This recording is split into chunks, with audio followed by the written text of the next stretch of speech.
Halo, selamat siang Tribuners. Anda sedang menyaksikan live update Tribun News edisi Selasa 4 April 2023. Siang ini akan kami sajikan informasi teraktual dan menarik yang dilaporkan secara langsung oleh reporter lapangan kami. Bersama saya Meisa Desirait, inilah live update selengkapnya. Kita ke informasi pertama Tribuners, jenazah Pratu Hamdan yang ditembak kelompok kriminal senjata atau KKB pimpinan Egyanus Kogoya pada Senin 3 April di Distrik Yal, Kabupaten Duga, Provinsi Papua Pegunungan dipulangkan ke kampung halamannya di Sumbawa, Nusa Tenggara Barat. Upacara pelepasan jenazah berlangsung di Koramil 171002 Timika pada Selasa 4 April, bertempat di mana Pratu Hamdan disemayamkan. Hari ini jenazah diberangkatkan ke kampung halamannya sekitar pukul 10.30 waktu Indonesia Timur dengan rute Timika, Makassar, Surabaya, Sumbawa. Informasi selengkapnya akan disampaikan langsung oleh wartawan Tribun Papua, Marcelinus Labulela, yang kini sudah terhubung bersama kami. Silakan rekan Marcel. Baik, Mei dan Tribuners, benar sekali bahwa terkait dengan adanya kasus penembakan oleh pimpinan KKB Egyanus Kogoya di Distrik Yal, Kabupaten Duga, Provinsi Papua Pegunungan, bahwa hari ini jenazah Pratu Hamdan telah dipulangkan ke kampung halamannya di Sumbawa, Nusa Tenggara Barat. Untuk diketahui Mei dan Tribuners bahwa tadi malam jenazah Pratu Hamdan disemayamkan di Koramil 171002 Timika, di mana hari ini sekitar pukul 10.30 waktu Indonesia Timur jenazah diberangkatkan melalui Bandara Moses Kilangin Timika, selanjutnya ke Makassar dan Surabaya dan ke Sumbawa. Namun sesuai dengan penyampaian Dandim 1710 Timika tadi, bahwa jenazah diperkirakan sampai pada besok hari Rabu tanggal 5 April 2023.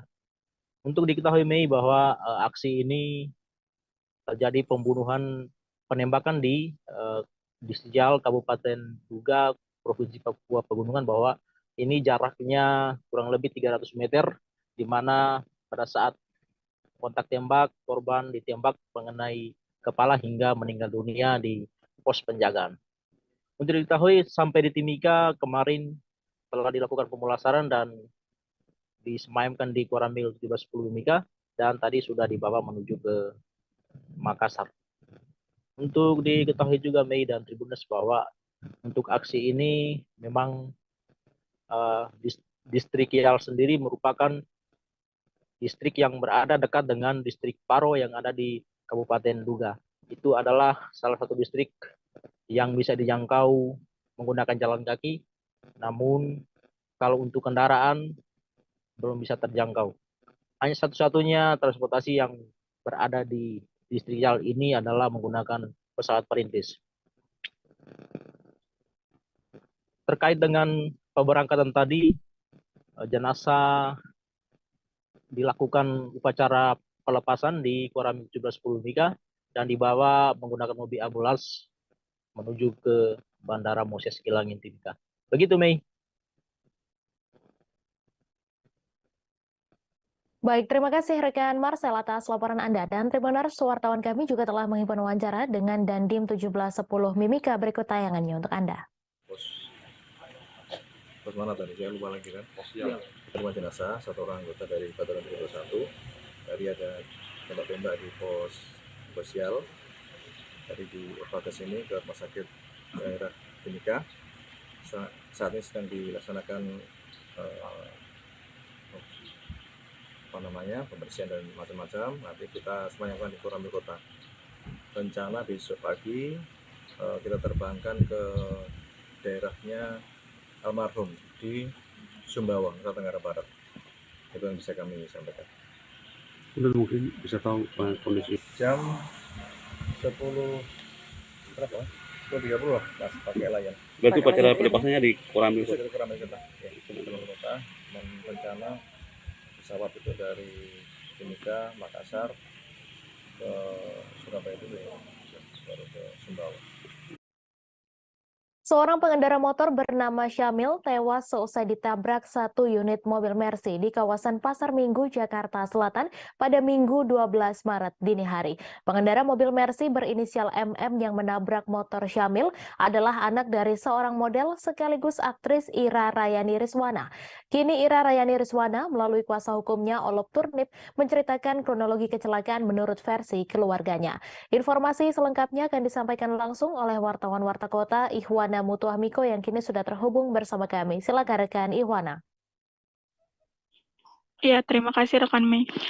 Untuk Ira Rayani sendiri sudah buka suara terkait dengan kecelakaan yang telah menimpa anaknya. Ira Rayani menyebut jika kecelakaan tersebut terjadi pada malam hari dan pada saat itu anak dari Ira Rayani yang berinisial MM menabrak motor yang arahnya datang dari kawasan Cilandak. Ketika itu lampu lalu lintas berwarna hijau, namun tiba-tiba ada motor yang dari arah berlawanan yang sehingga terjadilah tabrakan dan membuat satu orang tewas dan satu orang lagi sampai saat ini masih kritis. Ira Rayani sendiri menyebut jika keluarganya telah melakukan itikat baik, tidak seperti apa yang telah banyak yang diberitakan di luar. Lalu untuk kasusnya sendiri sampai dengan saat ini masih diproses di Polres Metro Jakarta Selatan. Terkait dengan kondisi anaknya saat ini, Ira Rayani menyebut jika anaknya saat ini dalam kondisi psikisnya terganggu karena kecelakaan yang menimpanya. Seperti itu rekan Mei. Baik, terima kasih rekan Ihwana atas laporan Anda dan Tribuners wartawan kami juga telah menghimpun wawancara dengan Ira Rayani serta kuasa hukumnya. Berikut tayangannya untuk Anda. Sebenarnya kita ini tinggal menunggu rilis dari gelar perkara besok. Gelar perkara sebenarnya dari hari kedua, kalau dibilang tidak ada upaya polisi itu bohong. Karena dari hari kedua pun anakku tuh sudah di BAI, saksi-saksi semua sudah di BAI, bukti-bukti pun sudah ada gitu loh. Jadi kenapa saya di sini nggak mau ngomong, sebenarnya satu, saya masih menunggu bukti otentik lain yang pertama. Yang kedua, yang paling penting kan kita nggak bisa yang ngomong begitu aja karena ini menyangkut almarhumah. Saya nggak bisa karena almarhum dan saya takutin ini akan menjadi membuka. Oke, jadi kalau penyelesaiannya secara mufakat kita kesampingkan yang mana yang benar, yang mana yang salah. Kita berdua membuat pernyataan itu artinya pernyataan sama-sama berdamai dengan kasus ini. Tapi kan dari pihak sana tidak menerima. Dia ada permintaan dia yang menurut klien kami pun tidak masuk akal. Yang mungkin udah boleh pihak dari almarhum itu meminta ingin membangun masjid seharga mobil yang dipakai untuk nabrak. Kita bilang itu kurang relevan karena kejadian ini pun bukan yang kami mau, yang bukan klien kami mau gitu. Ini kecelakaan yang dimana terjadinya itu karena adanya pelanggaran lampu merah dari pihak motor gitu. Itu aja sih. Jadi nggak ada yang namanya 15 juta terus kita paksa tanda tangan, nggak ada. Kita jauh dari itu. Karena penyelesaian kita tuh mengenai itu hanya mufakat aja, bukannya kita mau minta damai dengan uang segitu, ngapain? Sopir maut mobil Dinas Bupati Kuningan Haji Aceh Purnama yang diketahui bernama Uus Kusmana kini telah diamankan petugas kepolisian. Sopir kini telah ditetapkan sebagai tersangka. Akibat dari kejadian kecelakaan tersebut, AKP Vino Lestari mengatakan korban terdiri dari pengemudi dan penumpang sepeda motor meninggal dunia dan mengalami luka. Informasi selengkapnya akan disampaikan langsung oleh wartawan Tribun Cirebon Ahmad Ripai yang kini sudah terhubung bersama kami. Silakan rekan Ripai. Baik, dapat saya sampaikan mengenai kejadian kecelakaan maut yang berlangsung di Jalan Raya Sindang Agung, Kecamatan Sindang Agung, Kabupaten Kuningan. Ini cukup menyedot perhatian sejumlah lapisan masyarakat di Kabupaten Kuningan. Hal itu menyusul dengan munculnya 3 korban, 2 diketahui meninggal dunia di lokasi kejadian dan 1 mengalami luka berat hingga sekarang masih mendapat perawatan dari petugas Rumah Sakit Umum 45.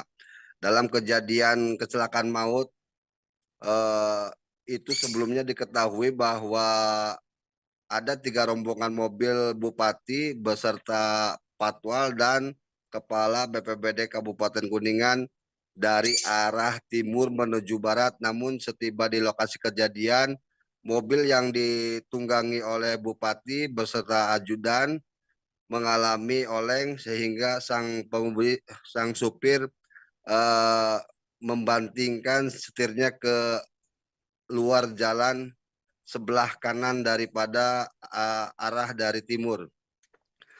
Dari keterangan-keterangan yang dihimpun oleh Tribun, kecelakaan maut itu tentu menjadi penanganan petugas kepolisian dan kini sang sopir telah diamankan dan untuk dimintai keterangan. Begitu juga Bupati Kuningan Haji Aceh Purnama menjadi saksi untuk dimintai keterangan dan termasuk pengemudi patwal sendiri. Demikian yang dapat saya sampaikan. Terima kasih rekan Ripai atas laporan Anda. Dan Tribuners, wartawan kami juga telah menghimpun wawancara dengan Kepala Pelaksana BPBD Kuningan serta Kasat Lantas Polres Kuningan. Berikut tayangannya untuk Anda. Saya hanya menyampaikan bahwa betul terjadi kecelakaan ya, di ruas jalan Sindang Agung ini menuju ke arah Kabupaten Kuningan, wilayah Kabupaten Kuningan. Kebetulan saya juga berada dalam satu rombongan. Kecelakaan menyebabkan beberapa korban yang saat ini masih dalam proses pendataan. Sementara yang kami lihat terakhir Pak Bupati juga dalam kondisi baik-baik saja. Hanya mungkin sekarang kita sedang mendata korban baik bangunan ataupun juga kendaraan serta keluarga korban juga kita sedang telusuri dan kita tadi terjadi kecelakaan yang memang melibatkan salah satu mobil pejabat di wilayah Kabupaten Kuningan, di mana tadi kita temukan setelah olah TKP memang mengakibatkan adanya korban, di mana ada 3 korban, 2 korban meninggal dunia dan 1 orang luka berat di TKP. Itu kronologi gimana sih Pak? Nah, jadi tadi setelah kita melaksanakan olah TKP dan berdasarkan keterangan saksi bahwa memang tadi mobil melaju dari arah timur ke barat atau dari arah Garawangi menuju ke arah Kertawangunan. Sampai di TKP, mobil yang bersangkutan keluar dari lajurnya. Diduga saat itu supir mengantuk sehingga menabrak beberapa kendaraan yang ada di parkiran, termasuk ada kendaraan yang jalan berlawanan arah dari mobil tersebut. Dan tadi sudah kami lakukan pemeriksaan terhadap supir, dan supir mengakui bahwa yang bersangkutan dalam keadaan mengantuk sehingga keluar dari lajur. Pak, kemudian data yang dikumpulkan oleh kepolisian apa aja sih Pak? Nah, tadi kami sudah melaksanakan olah TKP, kemudian juga kami sudah mengamankan barang bukti yang terdiri dari ada 1 mobil Hilux. Seorang pria terekam kamera pengawas CCTV diduga mencuri sebuah jam tangan milik karyawan toko.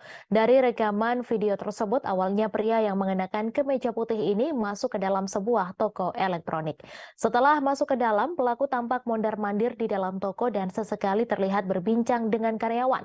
Lalu, lantaran tidak ada yang perhatian, pria itu pun langsung mengantongi jam yang diambilnya dari atas meja. Informasi selengkapnya akan disampaikan langsung oleh wartawan Tribun Medan, Vian, yang kini sudah terhubung bersama kami. Silakan rekan Vian.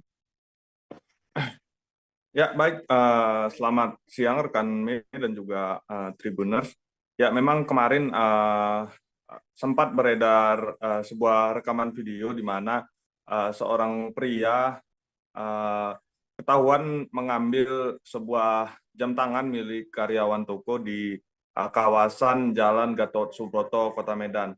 Nah, setelah viral, kita pun mencoba mencari tahu korbannya dan menanyakan bagaimana kronologis kejadian itu. Nah, di mana menurut keterangan korban bernama Novi ini, kejadian itu terjadi di tepatnya di tanggal 30 lalu, di mana saat itu si pelaku ini datang ke toko tersebut untuk membawa TV-nya yang hendak diservis. Nah, kemudian setelah itu si pelaku ini pun sempat menanyakan harga handphone dan juga jam tangan di toko tersebut. Nah, setelah itu kebetulan jam dari si Novi ini itu diletakkan di atas meja. Kemudian jam itu pun dikantongi oleh pelaku ini dan pelaku ini pun kemudian pergi dari lokasi tersebut. Nah, setelah jamnya hilang, dia pun mengecek rekaman CCTV yang kebetulan itu terpasang di toko. Nah, setelah dari situ dilihat bahwasanya memang benar jamnya itu diambil oleh pria yang ketika itu memakai kemeja putih. Nah, dari kejadian itu dia yang merasa keberatan, dia pun akhirnya melaporkan kasus tersebut ke Polsek Medan Baru. Nah, setelah dilaporkan, ternyata diketahui bahwasannya si pelaku ini merupakan anggota DPRD Sumut atau Sumatera Utara, itu bernama Anwar Sani, yang merupakan dari fraksi PDIP. Nah, setelah kasus itu viral, polisi pun akhirnya memanggil ataupun melakukan pemeriksaan terhadap terlapor ini yang merupakan anggota DPR ini. Nah, setelah dilakukan pemeriksaan, lalu polisi pun memanggil korban hingga akhirnya mereka ini memilih untuk berdamai dan si pelaku mengembalikan jam tangan yang sempat dicurinya ini.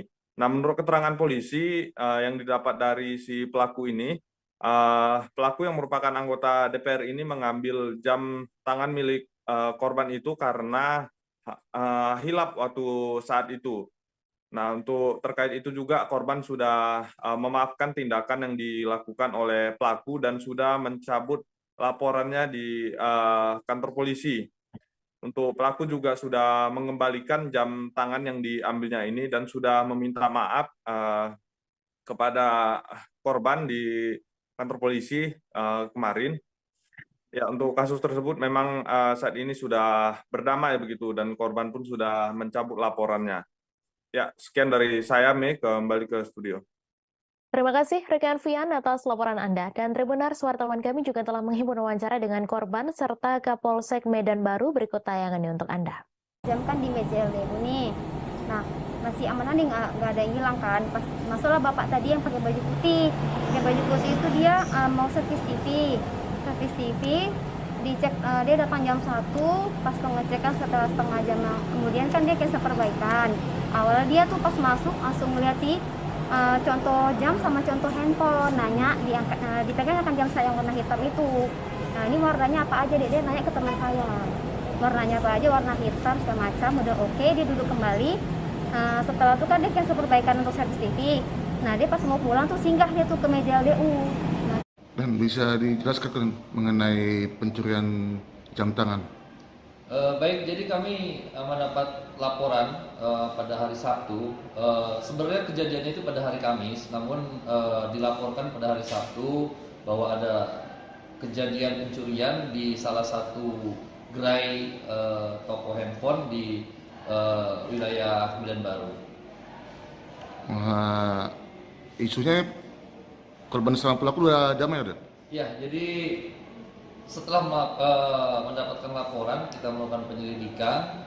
Tadi kami melakukan pemeriksaan terhadap para saksi.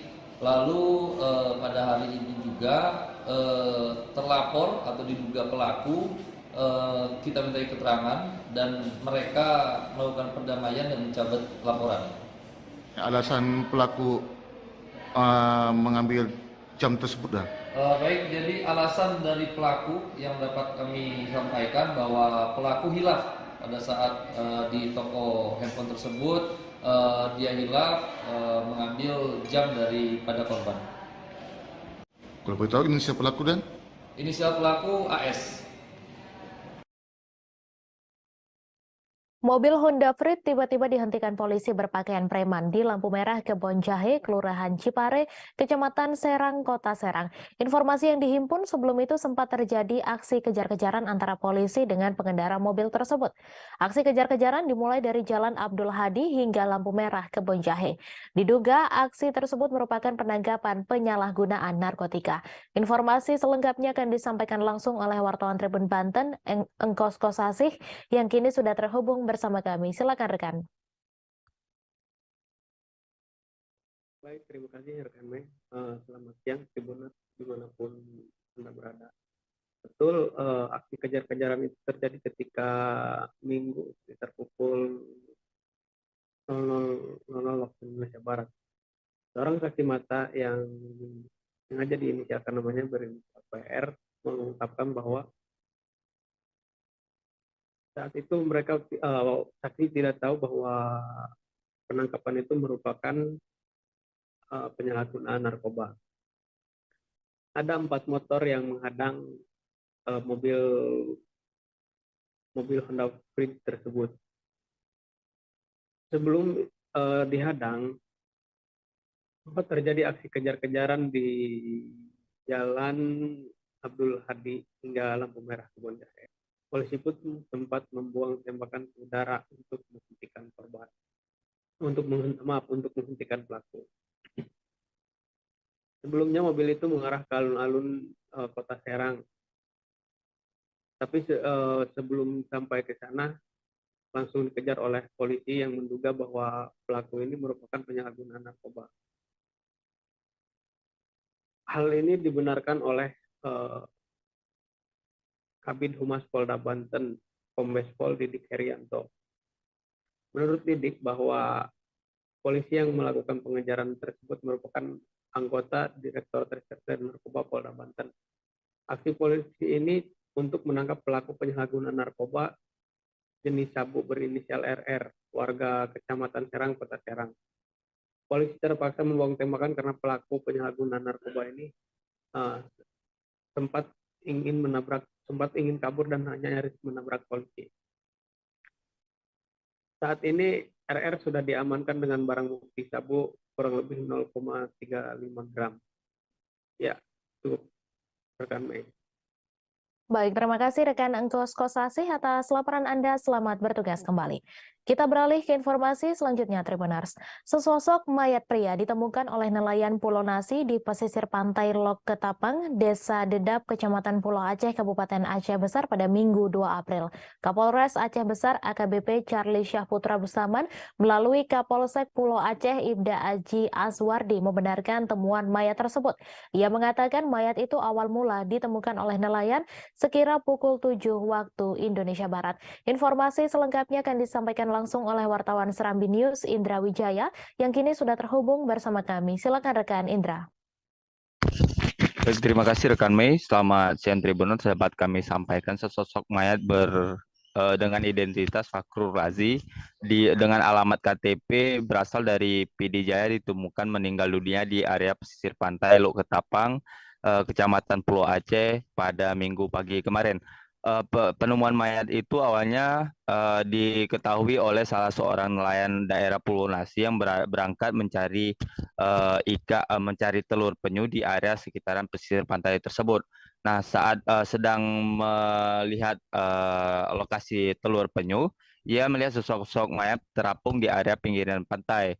Saat mendekat, benar saja ia mengetahui mayat pria tersebut sudah dalam kondisi membengkak dan ditemukan meninggal dunia. Atas temuan tersebut pula ia langsung melaporkan kejadian tersebut kepada Polsek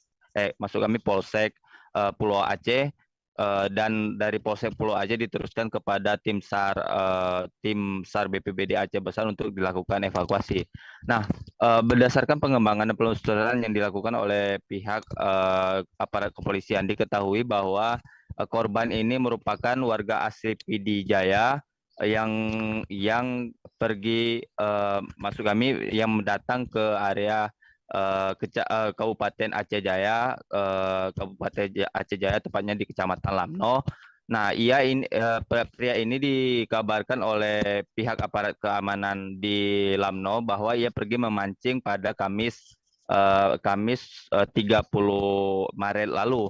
Nah, setelah pergi memancing, ia kemudian lost kontak setelah 2 hari, Jumat dan Sabtu, dan diberitahukan oleh pihak keluarga bahwa korban ini menghilang. Nah, setelah 2 hari setelah dilakukan pencocokan identitas, ciri-ciri korban dan juga baju saat ia pergi dari rumahnya di Lamno, benar saja bahwa korban ini memang benar pria yang dikatakan hilang di area Kecamatan Lamno. Nah, saat ini sendiri pihak dari keluarga sudah membawa jasad pria tersebut untuk disemayamkan di rumah duka. Demikian rekan Mei. Baik, terima kasih rekan Indra Wijaya atas laporan Anda. Selamat bertugas kembali. Kita beralih ke informasi selanjutnya, Tribuners. Kasus laporan dugaan penculikan kini ditangani Polres Tarakan.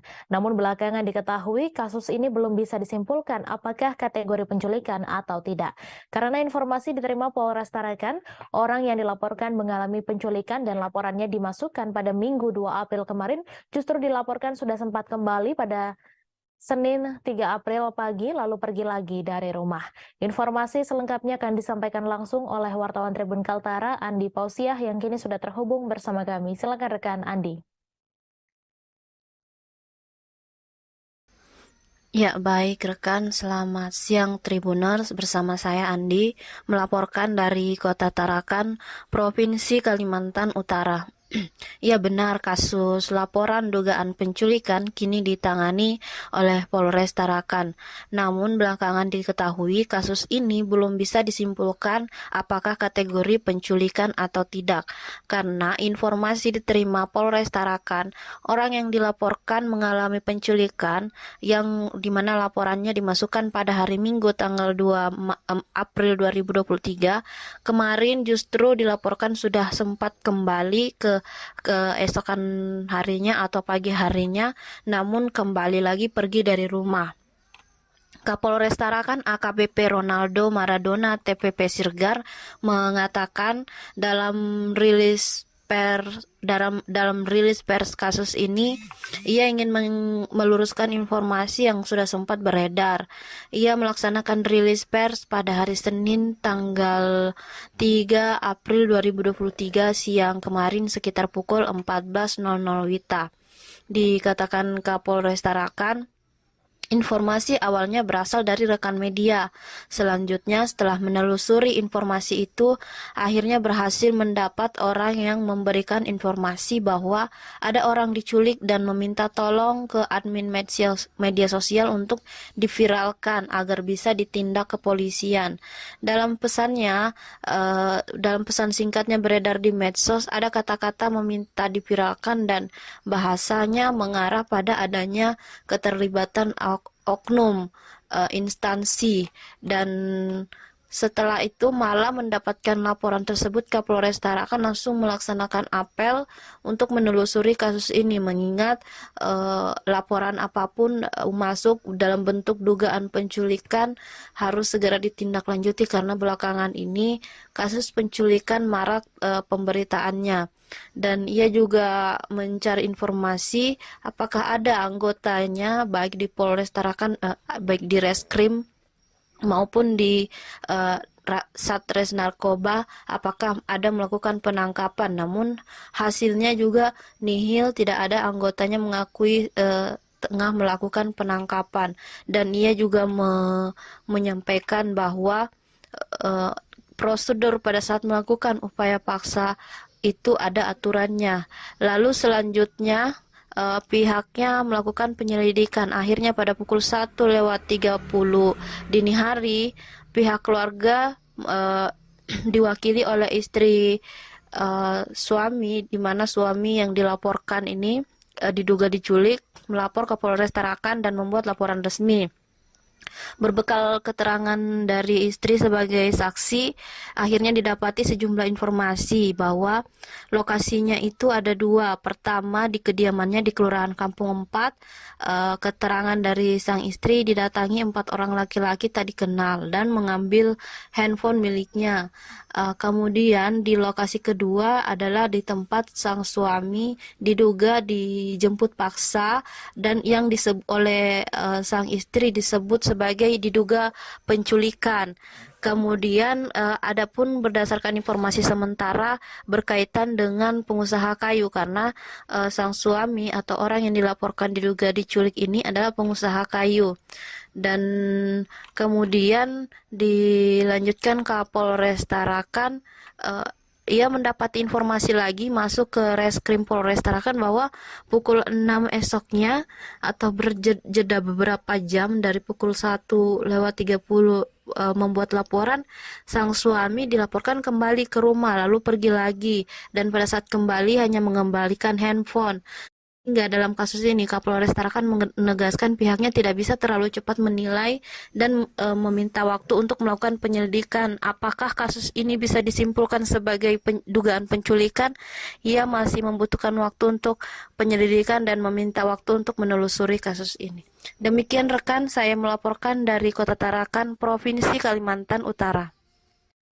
Terima kasih rekan Andi Pausiah atas laporan Anda, dan Tribuners, wartawan kami juga telah menghimpun wawancara dengan Kapolres Tarakan. Berikut tayangannya untuk Anda. Saya mendapat dari teman-teman wartawan ada dugaan penculikan katanya. Nah, saya kan juga tidak tahu karena saya cek kesatuan saya. Pertama yang saya lakukan cek kesatuan saya, ada laporan polisi nggak yang masuk terkait hal itu. Kan? Kemudian katanya wartawan, berarti wartawan ini dapat dari siapa? Kan penelusuran kita gitu aja. Kemudian dapatlah orangnya ini yang bertanya, yang menanyakan kepada wartawan yang meminta diviralkan.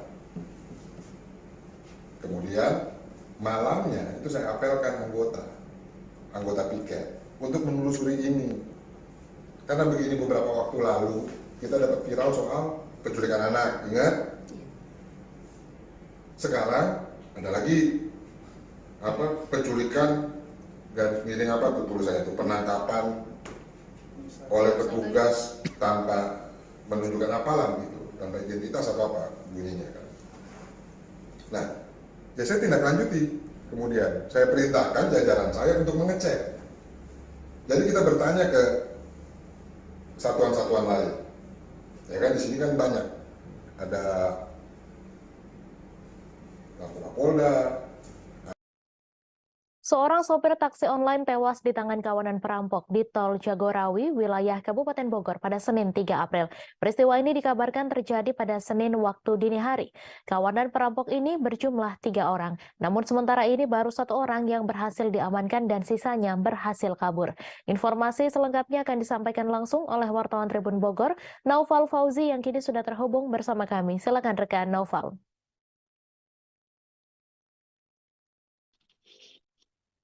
Baik, rekan Mei dan juga rekan Tribuners, dapat kami informasikan terkait perkembangan kasus perampokan di Tol Jagorawi kilometer 37 yang terjadi pada Senin dini hari kemarin.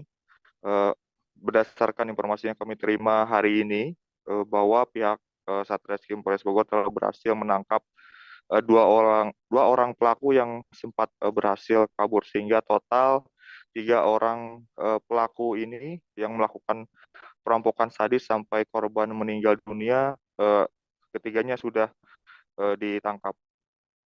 Dan untuk kronologi dan juga modus yang dilakukan oleh pelaku dalam melakukan kejahatannya, dari informasi yang kami terima dari pihak Polres Bogor, memang awalnya para pelaku ini memesan Grab atau sopir taksi online Grab milik korban dari wilayah Jakarta Utara dengan tujuan ke arah Ciawi, Bogor. Dan di dalam perjalanannya, salah satu pelaku ini berpura-pura ingin kencing di pertengahan jalan tol. Namun saat itu korban sempat menolak karena dia tidak berani berhenti di pinggir tol, harus di rest area. Namun karena si pelaku ini memaksa, akhirnya korban memberhentikan mobilnya di pinggir tol, dan saat itu para pelaku langsung menjerat leher korban menggunakan tali sabuk pengaman mobil, kemudian melukai korban menggunakan obeng dan juga pisau lipat cutter sampai korban meninggal dunia. Kemudian jasad korban dibuang di pinggir jalan tol. Dan pada Senin dini hari, para pelaku ini kepergok oleh para petugas PJR patroli Jalan Raya Tol Jagorawi, dan dicurigai karena memang di pakaian para pelaku saat ditemui petugas ditemukan banyak bercak darah, dan juga di badan mobil korban yang dirampas oleh para pelaku juga ditemukan banyak bercak darah, sehingga salah satu pelaku saat itu berhasil ditangkap. Dua pelaku langsung melarikan diri, sempat melarikan diri, namun akhirnya berhasil ditangkap di wilayah Jakarta Utara oleh pihak Resmob Polres Bogor. Demikian. Baik, terima kasih rekan Noval atas laporan Anda. Selamat bertugas kembali.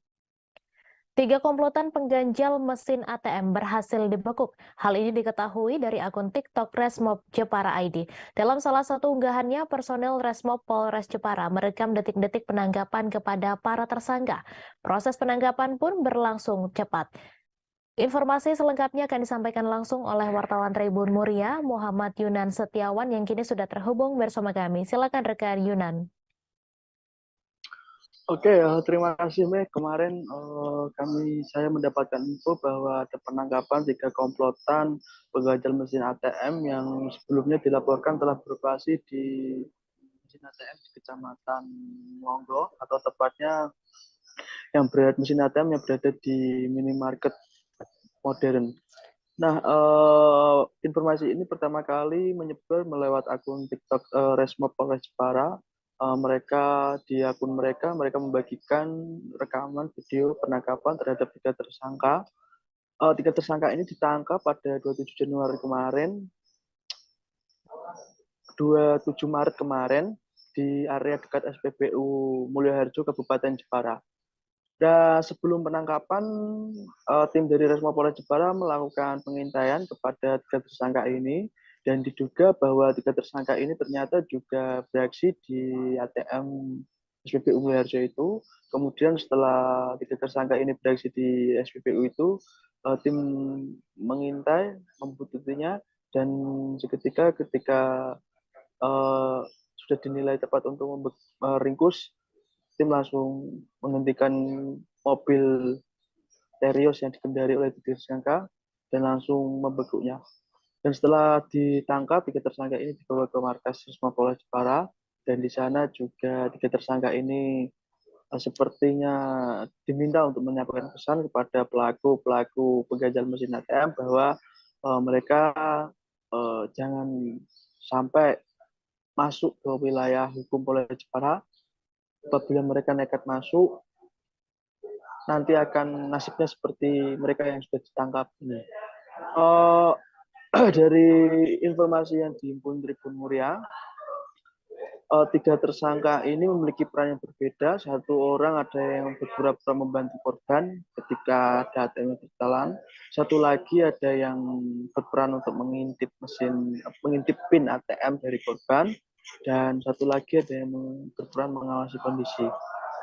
Dari informasi yang juga dihimpun Tribun Muria diketahui bahwa 3 orang ini berasal dari luar Jepara dan juga berasal dari luar Pulau Jawa Tengah.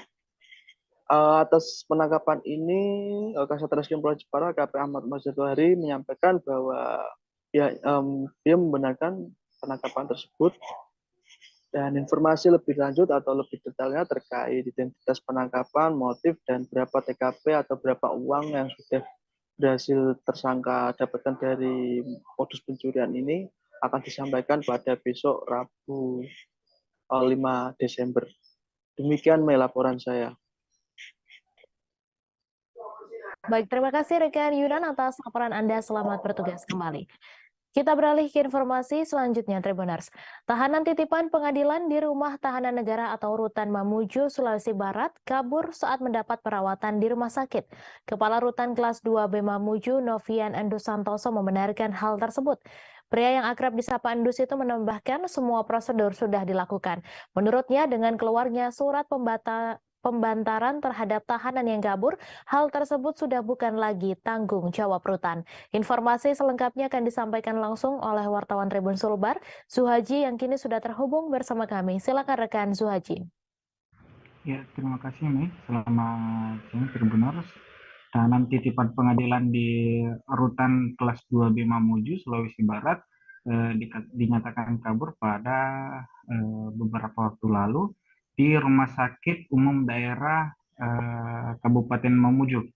Hal tersebut dikonfirmasi oleh Kepala Rutan kelas 2B Mamuju, Novian N. Santoso, pada Minggu 2 April 2023.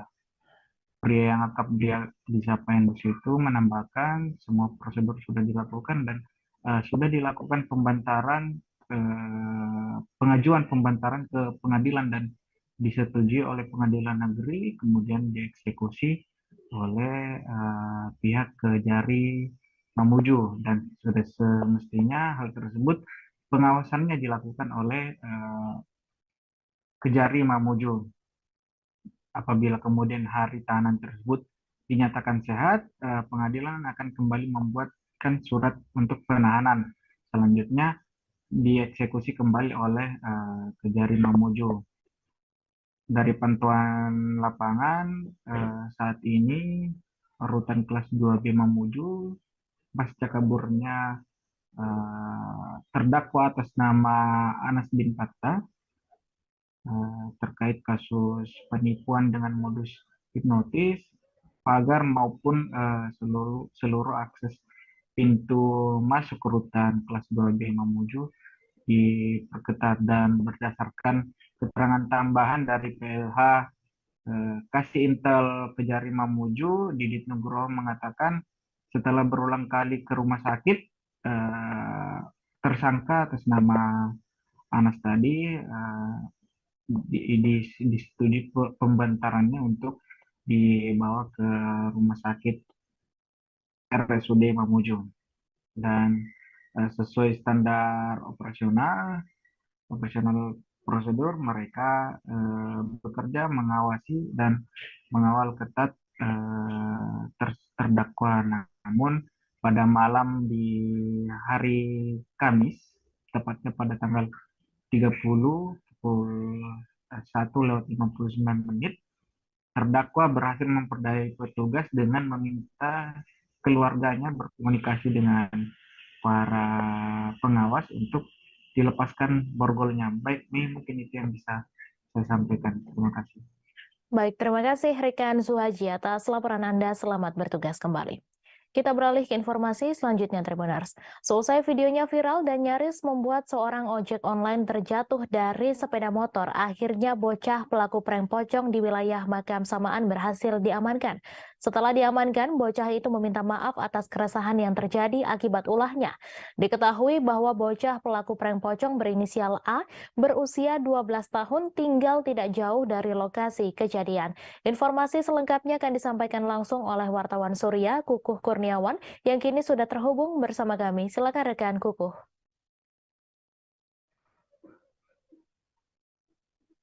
Ya, halo.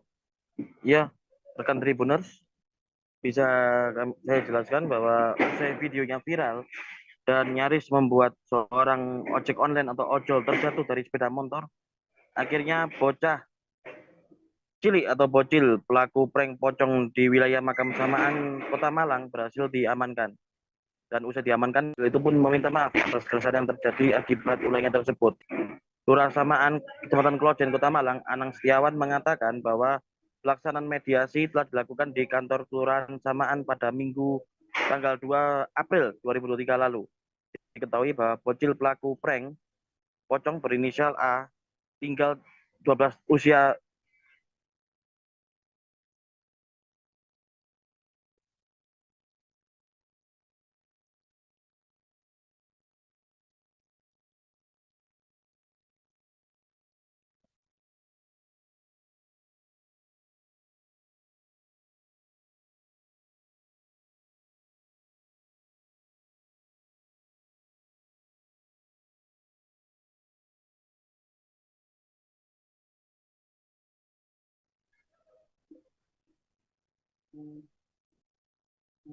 Ya, halo. Iya, silakan rekan Kukuh dilanjutkan dengan informasi Anda. Ya, bahwa diketahui bahwa bocil pelaku prank pocong berinisial A 12 tahun tinggal tidak jauh dari lokasi kejadian, dan ia bersama dengan beberapa teman yang nekat melakukan hal tersebut. Dan dia mengungkapkan bahwa kejadian tersebut dilakukan pada Minggu tanggal 2 April mediasi tersebut dilakukan usai sholat tarawih. Pelaku bersama dengan temannya langsung diajak ke kantor kelurahan samaan dan sekalian bersama dengan orang tuanya diamankan juga. Dan dari mediasi tersebut diketahui bahwa pelaku melakukan prank pocong tersebut karena mereka iseng serta tidak tahu apa yang dilakukan dalam mengisi waktu setelah bulan Ramadan ini. Akhirnya memutuskan untuk berbuat usil dengan melakukan prank pocong. Dan setelah meminta maaf, dan pelaku pun akhirnya meminta maaf melalui di media sosial, melalui video, dan pelaku pun berjanji tidak akan mengulang lagi. Begitu, rekan Tribuners. Baik, terima kasih rekan Kukuh atas laporan Anda. Selamat bertugas kembali. Polres Tulungagung mengamankan 210 kendaraan yang terlibat balap liar pada Minggu 2 April sore di jalur lintas selatan Pantai Popoh Brumbun. Penangkapan besar-besaran ini dilakukan oleh personel gabungan Satlantas dan Satsamapta. Jalur pantai selatan yang baru dibangun ini diblokade dari kedua sisi. Informasi selengkapnya akan disampaikan langsung oleh wartawan Tribun Mataraman, David Yohanes yang kini sudah terhubung bersama kami. Silakan rekan David.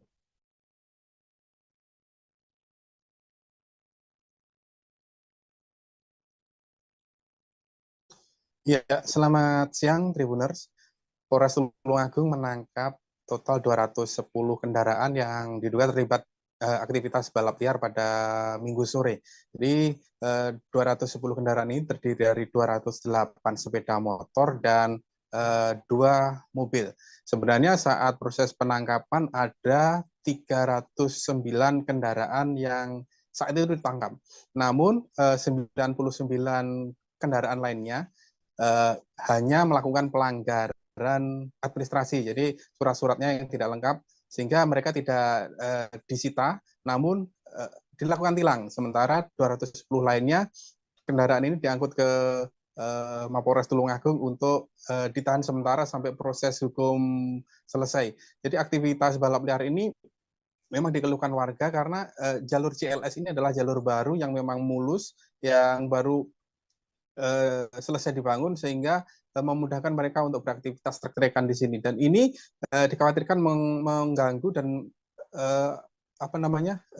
membahayakan warga yang melintas di sana. Karena itu pada minggu kemarin Polres Tulungagung melakukan penggerebekan besar-besaran.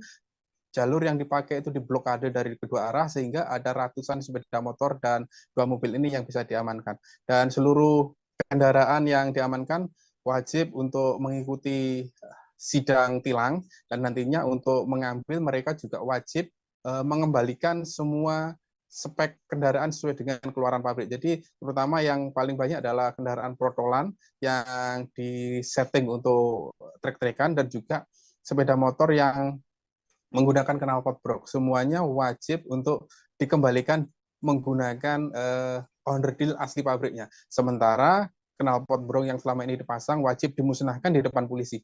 Jadi sebelum semua kendaraan ini dikembalikan ke spektek, maka tidak boleh satupun yang diambil dari tempat penyimpanan barang bukti. Hal ini untuk membuat efek jera para pengguna kendaraan knalpot brong. Karena selama ini penggunaan knalpot brong selain mengganggu kenyamanan masyarakat, juga kerap kali memicu gesekan antar kelompok di Kabupaten Tulungagung.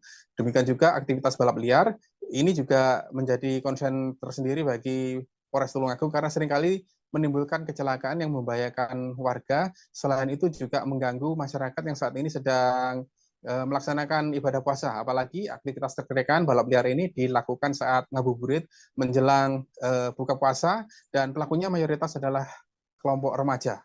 Demikian, Mei, yang bisa saya laporkan dari Kabupaten Tulungagung, Jawa Timur. Baik, terima kasih rekan David atas laporan Anda. Selamat bertugas kembali. Kita beralih ke informasi selanjutnya, Tribuners. PT Mahakarya Berkah Madani dilaporkan kepada Barreskrim Polri atas dugaan penipuan dan penggelapan dengan modus ternak lebah madu kelanceng. Perusahaan tersebut dilaporkan oleh Aneng Yuningsih, warga Desa Gombor, Kecamatan Pagaden, Kabupaten Subang, Jawa Barat yang merasa dirugikan sekitar 300 juta rupiah. Kuasa hukum Aneng Yuningsih, Martono Maulana, mengatakan awalnya Aneng dan suaminya bertujuan membangun ekonomi UMKM di Kabupaten Subang. Informasi selengkapnya akan disampaikan langsung oleh wartawan Tribun Jabar, Ahya Nurdin, yang kini sudah terhubung bersama kami. Silakan rekan Ahya.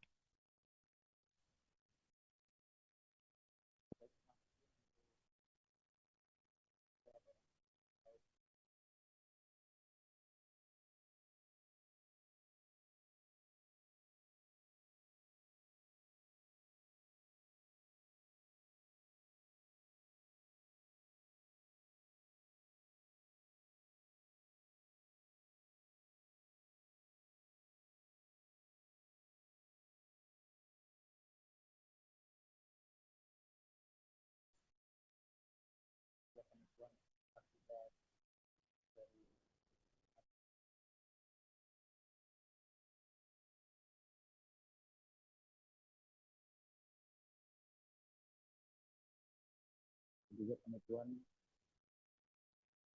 PT Mahakarya yang saat ini sudah dilaporkan ke Barreskrim Polri. Hal tersebut dilaporkan oleh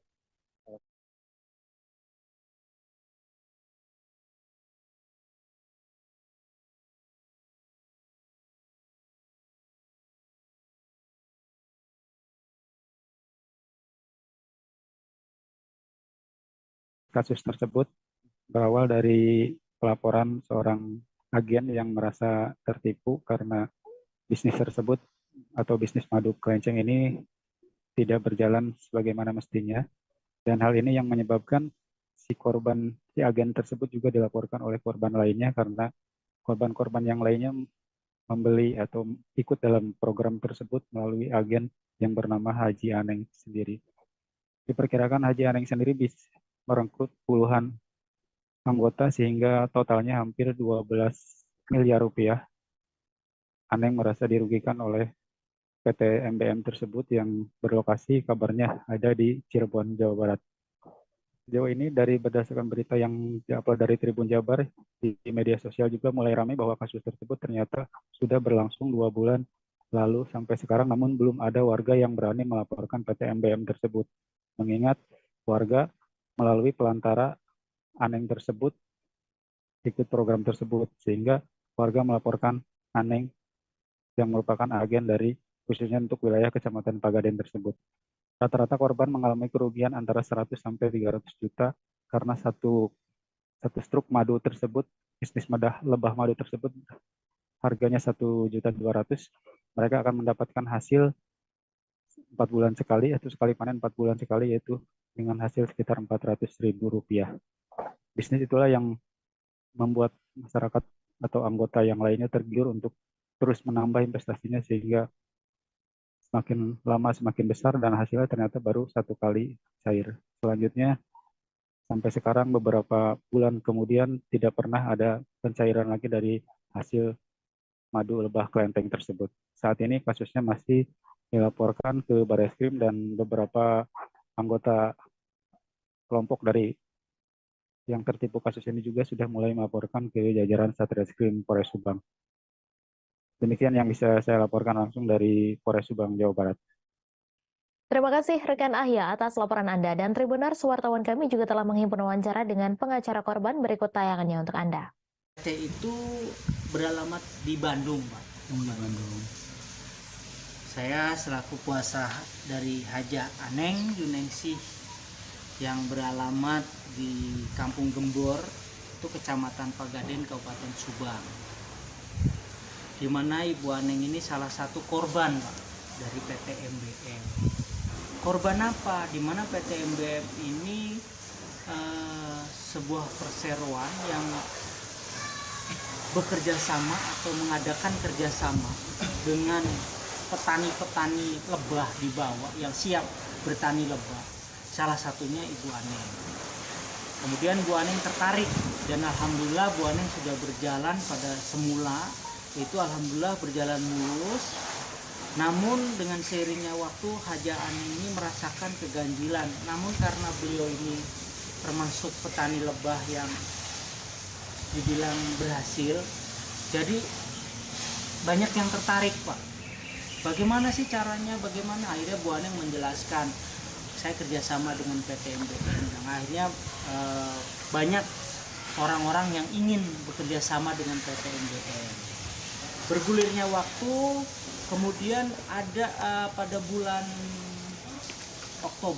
September Oktober itu ada salah satu mitra yang bernama Warti Tiawati ini alamatnya Dusun Pegadungan, Cikaum ya. Kasus penganiayaan terhadap David Ozora telah memasuki tahap persidangan atas terdakwa AG. Hari ini pada Selasa 4 April, persidangan digelar dengan agenda pemeriksaan saksi. Total ada 14 saksi yang dihadirkan jaksa penuntut umum dalam sidang perkara AG hari ini. Di antaranya terdapat 2 tersangka penganiayaan David, Mario Dandi dan Sean Lucas. Informasi selengkapnya akan disampaikan langsung oleh wartawan Tribun News, Asri Fadila, yang kini sudah terhubung bersama kami. Silakan rekan Asri. Ya, baik. Terima kasih rekan Mei. Jadi Tribuners pada hari ini dua tersangka penganiayaan David, yaitu Mario Dandi dan temannya Shane Lucas, menjadi saksi dalam persidangan AG di Pengadilan Negeri Jakarta Selatan. Baik Mario maupun Shane sudah hadir di Pengadilan Negeri Jakarta Selatan sekira pukul 9:43 tadi pagi untuk memberikan keterangan sebagai saksi fakta dalam perkara AG. Berdasarkan pantauan Tribun News tadi, Tribuners, Mario Dandi tampil mengenakan kemeja batik, sementara Shane Lucas terlihat mengenakan kaos hitam polos. Namun meski demikian, pakaian mereka sama-sama ditutupi dengan kemeja tahanan Polda Metro Jaya yang berwarna oranye. Dan begitu tiba, Mario Dandi enggan mengucapkan satu patah kata pun untuk menanggapi pertanyaan dari awak media. Sementara Shane Lucas menyatakan bahwa dirinya sehat dan siap mengikuti persidangan pada hari ini. Dan selain mereka berdua, Tribuners pada hari ini di persidangan AG juga menghadirkan Anastasia Pretia Amanda alias APA, yaitu mantan pacarnya Mario Dandi sebagai saksi. Amanda tadi tiba lebih awal dari Mario dan Shane, yaitu sekitar pukul 9:30 pagi. Dan berdasarkan pantauan, Amanda terlihat hadir ke Pengadilan Negeri Jakarta Selatan mengenakan kemeja putih dipadu dengan celana hitam dan wajahnya juga ditutupi masker hitam. Dan seperti biasanya dia tadi mengenakan headphone di kepalanya dan dia berjalan ke ruang sidang sembari membawa laptop yang terbuka. Dan dalam persidangan hari ini, tadi Amanda sudah selesai memberikan keterangan terkait kasus AG, dan dirinya dicecar banyak pertanyaan selama kurang lebih 1 jam oleh hakim, oleh jaksa, dan penuntut umum, dan juga penasihat hukum dari AG. Salah satu di antara kesaksian Amanda, yaitu dia menerangkan soal adanya soal pembisik sebelum penganiayaan yang dilakukan Mario Dandi. Menurut penasihat hukumnya, Amanda sudah memberikan keterangan sesuai dengan berita acara pemeriksaan pada tim penyidik Polda Metro Jaya. Artinya, dia tetap menyangkal disebut sebagai penyebab atau pembisik dari penganiayaan yang dilakukan Mario Dandi terhadap David Ozora. Dan selama persidangan tadi, Amanda memberikan keterangan secara terpisah dari saksi lain yang dihadirkan pada hari yang sama, termasuk terpisah dari Mario Dandi dan Shane Lucas. Sementara Mario dan Shane, berdasarkan informasi yang diperoleh, hingga kini mereka belum memberikan keterangan dalam persidangan yang tertutup pada hari ini, Tribuners. Dan selain Mario, Shane, Amanda, hari ini juga ada 7 saksi fakta dan 4 saksi ahli yang dihadirkan ke jaksa penuntut umum. Untuk saksi ahli, jaksa penuntut umum menghadirkan 2 ahli kedokteran, 1 ahli pidana, dan 1 ahli digital forensik. Dan pada persidangan lalu sudah ada 5 saksi yang dihadirkan jaksa penuntut umum. Mereka dari pihak keluarga David, yaitu ayah dan pamannya. Kemudian ada juga saksi yang berinisial N, R, dan RJ yang diketahui melerai penganiayaan oleh Mario Dandi dan kawan-kawan tersebut, Tribuners. Demikian yang sekiranya saya sampaikan hingga saat ini dari Pengadilan Negeri Jakarta Selatan. Selebihnya saya kembalikan ke studio. Baik, terima kasih rekan Asri atas laporan Anda, dan Tribuners, wartawan kami juga telah menghimpun wawancara dengan pengacara Amanda. Berikut tayangannya untuk Anda. Kita buka data, oh iya, ada WA yang ada di HP Amanda. Kita pelajarin semuanya. Apakah ada korelasinya sebagai pembisik? Apakah ada korelasinya sebagai informan? Dan itu semuanya ada. Itu kan berkaitan suatu peristiwa itu, Mas. Kan nggak bisa timbul dengan begitu saja. Dia kan ada kaitannya. Makanya Amanda hari ini proaktif memenuhi panggilan daripada pengadilan. Padahal Amanda saat ini lagi ujian UTS. Berarti tadi bawa laptop sama kamera. Iya, Lagi ujian. Lagi ujian. Ini nyambung yang kedua. Ini kedua, makanya dia langsung pulang, karena langsung ujian kedua UTS loh ujiannya, masalahnya bukan ujian yang dulu. Tapi karena proaktif, kita kooperatif, kita bersepakat untuk memberikan pada pagi ini kesaksian pada pagi ini, karena kan untuk membantu supaya lancar persidangan ini. Berarti dari kampus nggak ada dampak ya masalah terhadap Amanda? Nggak ada dong. Ada lah dampaknya. Jadi saya bilang Amanda juga pernah dapat panggilan. Jadi dapat panggilan, tapi memang panggilannya tidak terlalu formal ya. Tapi Amanda sendiri dengan memberikan Banjir yang melanda sejumlah wilayah di Kalimantan Tengah kini mulai merambah ke Kota Palangkaraya. Menyikapi hal tersebut, tim Badan Penanggulangan Bencana Daerah Kota Palangkaraya memantau sejumlah kawasan yang rawan banjir pada Senin 3 April. Pelaksana Harian Sekretaris BPBD Palangkaraya, Ana Menur Arum Ambarsari menyebutkan ada 4 lokasi yang telah mereka pantau kala itu. Informasi selengkapnya akan disampaikan langsung oleh wartawan Tribun Kalteng, Devita yang kini sudah terhubung bersama kami. Silakan rekan Devita. Ya, terima kasih rekan Mei. Saya Devita dari Kota Palangkaraya, Kalimantan Tengah menyampaikan bahwa banjir telah mulai merambah ke wilayah Kota Palangkaraya dalam beberapa hari terakhir. Menyikapi hal tersebut, Badan Penanggulangan Bencana Daerah Kota Palangkaraya telah melakukan pemantauan pada sejumlah lokasi yang terdampak banjir di Kota Palangkaraya. Setidaknya pada hari Senin kemarin telah ada 4 lokasi yang dipantau di antaranya yaitu Jalan Petukatimpun, Kelurahan Petukatimpun, lalu Jalan Danau Rangas, Kelurahan Bukit Tunggal, Jalan Pelatuk, dan Jalan Anoy, Kelurahan Palangka. Untuk ketinggian debit air sendiri bervariasi mulai dari 20 cm sampai 1 meter dari permukaan jalan. Data sementara yang dihimpun oleh BPBD Kota Palangkaraya, banjir berdampak pada setidaknya 122 kepala keluarga meliputi 115 rumah warga yang tepatnya berlokasi di Kelurahan Bukit Tunggal, Kecamatan Jekan Raya, Kota Palangkaraya. Selain itu, banjir juga berdampak pada sejumlah fasilitas umum seperti rumah ibadah, pustu, polindes, dan sekolah. Adapun untuk diperkirakan debit air banjir ini masih akan bertambah karena dari perakiraan dari BMKG, curah hujan di wilayah Kota Palangkaraya sendiri masih cukup tinggi pada bulan April ini. Dilanjutkan oleh Kepala Bidang Pencegahan dan Kesiapsiagaan BPBD Kota Palangkaraya, Heri Pauji menyampaikan, berdasarkan informasi warga diketahui banjir telah terjadi kurang lebih 3 hari yang lalu. Penyebab banjir sendiri diperkirakan karena adanya kiriman debit air dari wilayah hulu sungai yang biasanya berasal dari Kabupaten Gunung Mas yang diguyur hujan dengan intensitas yang cukup tinggi, sehingga debit air tersebut mengalir ke wilayah yang lebih rendah dari antaranya Kota Palangkaraya. Kondisi ini pun menimbulkan potensi tergenang di sejumlah wilayah atau kawasan yang ada di Kota Palangkaraya, terutama yang berada di pinggiran Sungai Kahayan dan Sungai Rungai. Di sisi lain, penyebab banjir adalah curah hujan di Kota Palangkaraya yang dalam beberapa hari terakhir masih cukup tinggi, membuat kenaikan debit air tergolong cukup cepat. Sehubungan dengan hasil pemantauan ini, BPBD mengimbau agar warga mengantisipasi terutama bagi yang berada di kawasan atau dataran rendah. Warga juga diimbau mungkin bisa membangun katil atau dipan di dalam rumah untuk mengamankan barang-barang berharga, terlebih barang-barang atau peralatan elektronik yang tersambung ke aliran listrik guna menghindari terjadinya korsleting. Warga juga diimbau untuk waspada terhadap keberadaan satwa liar seperti ular maupun biawak yang biasa masuk ke dalam rumah di tengah kondisi banjir, serta kepada orang tua agar selalu mengawasi anak-anak mereka untuk menghindari korban tenggelam dan sebagainya. Masih berdasarkan pantauan BPBD Kota Palangkaraya, untuk aktivitas warga di kawasan terdampak banjir saat ini masih normal, karena menurutnya warga kebanyakan sudah terbiasa dengan kondisi banjir ini, sehingga warga pun cepat beradaptasi. Selain itu, belum ada laporan terkait warga yang mengungsi, baik itu dari RT, RW, maupun lurah setempat.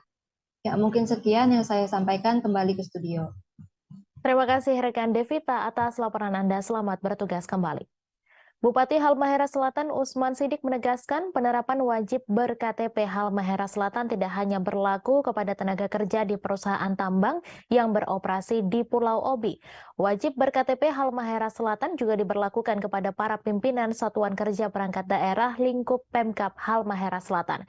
Usman Sidik mengaku telah mengantongi data 2 pimpinan SKPD atau Kepala Dinas Aktif yang tak ber-KTP Halmahera Selatan. Informasi selengkapnya akan disampaikan langsung oleh wartawan Tribun Ternate, Nur Hidayat Gani yang kini sudah terhubung bersama kami. Silakan rekan Gani. Ya, rekan Mei di studio dan pemirsa Tribuners, benar sekali terkait dengan 2 kepala atau 2 pimpinan SKPD atau kepala dinas di lingkup pemerintah Kabupaten Halmahera Selatan itu terancam dinonaktifkan atau dicopot dari jabatannya. Hal itu karena kedua pimpinan SKPD tersebut tidak ber-KTP Halmahera Selatan. Nah, ketegasan ini disampaikan langsung oleh Bupati Halmahera Selatan Usman Sidik pada Senin kemarin, di mana di Halmahera Selatan saat ini seluruh pejabat struktural di di lingkungan pemerintah Kabupaten Halmahera Selatan itu diwajibkan ber-KTP Halmahera Selatan. Bupati Halmahera Selatan Usman Sidik bahkan menyatakan jika ada kepala dinas yang masih ber-KTP di luar daerah, maka sebaiknya dikembalikan untuk bertugas di daerah tersebut. Ia juga mengaku sudah mengantongi ada dua kepala dinas, data pribadi dua kepala dinas yang disinyalir ternyata ber-KTP di Kota Ternate.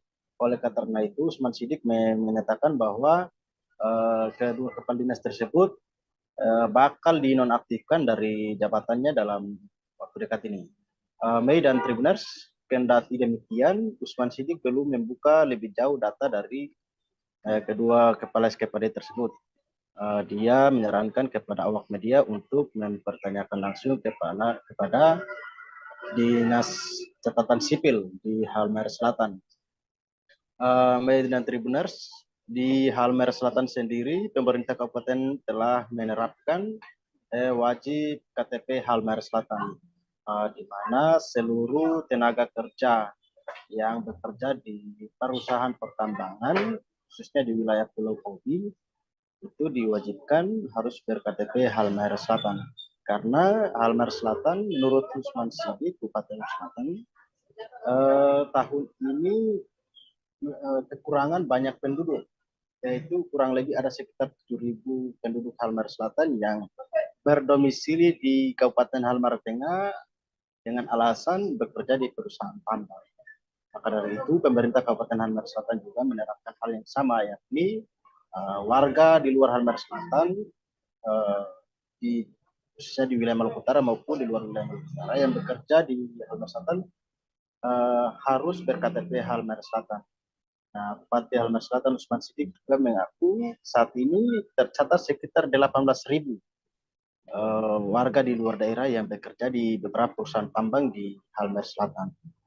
Nah, Mei dan Tribuners, sehingga itu untuk tidak lagi kehilangan penduduk dan sebagainya, pemerintah kabupaten menerapkan wajib KTP Halmahera Selatan ini diberlakukan kepada siapa saja, baik itu ASN maupun pejabat struktural di lingkungan pemerintah Halmahera Selatan. Dan yang terbaru adalah ada dua pimpinan SKPD yang diketahui masih ber-KTP di luar daerah, dan saat ini posisi mereka terancam untuk dicopot dari jabatan. Demikian Mei dapat kami laporkan langsung dari Halmahera Selatan, kami kembalikan ke studio. Baik, terima kasih rekan Nur Hidayat Gani atas laporan Anda. Selamat bertugas kembali. Terapi pengobatan yang menghadirkan wanita sakti asal Kalimantan Timur, Ida Dayak, di Markas Divisi 1 Kostrad Cilodong, Kota Depok pada Senin 3 April batal dilaksanakan. Kegiatan ini dibatalkan oleh Panglima Divisi Infanteri 1 Kostrad Mayor Jenderal TNI Bobi Rinal Makmun karena massa yang membludak di luar perkiraan panitia. Padahal ribuan warga masyarakat memenuhi lapangan tembak Kostrad Cilodong sejak pagi. Informasi selengkapnya akan disampaikan langsung oleh wartawan Tribun News Depok, Hieronimus Rama, yang kini sudah terhubung bersama kami. Silakan rekan Roni.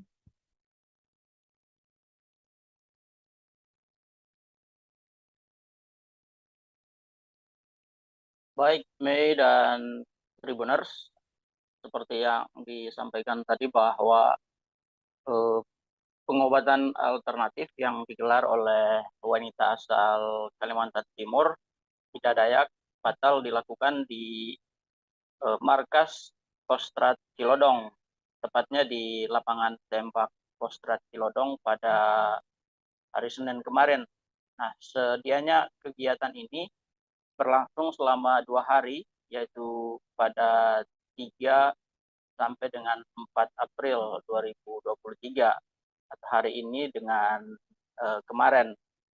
Nah, namun kegiatan ini urung dilakukan karena massa yang membludak mendatangi lapangan tembak Markas Kostrad Cilodong pada hari Senin kemarin.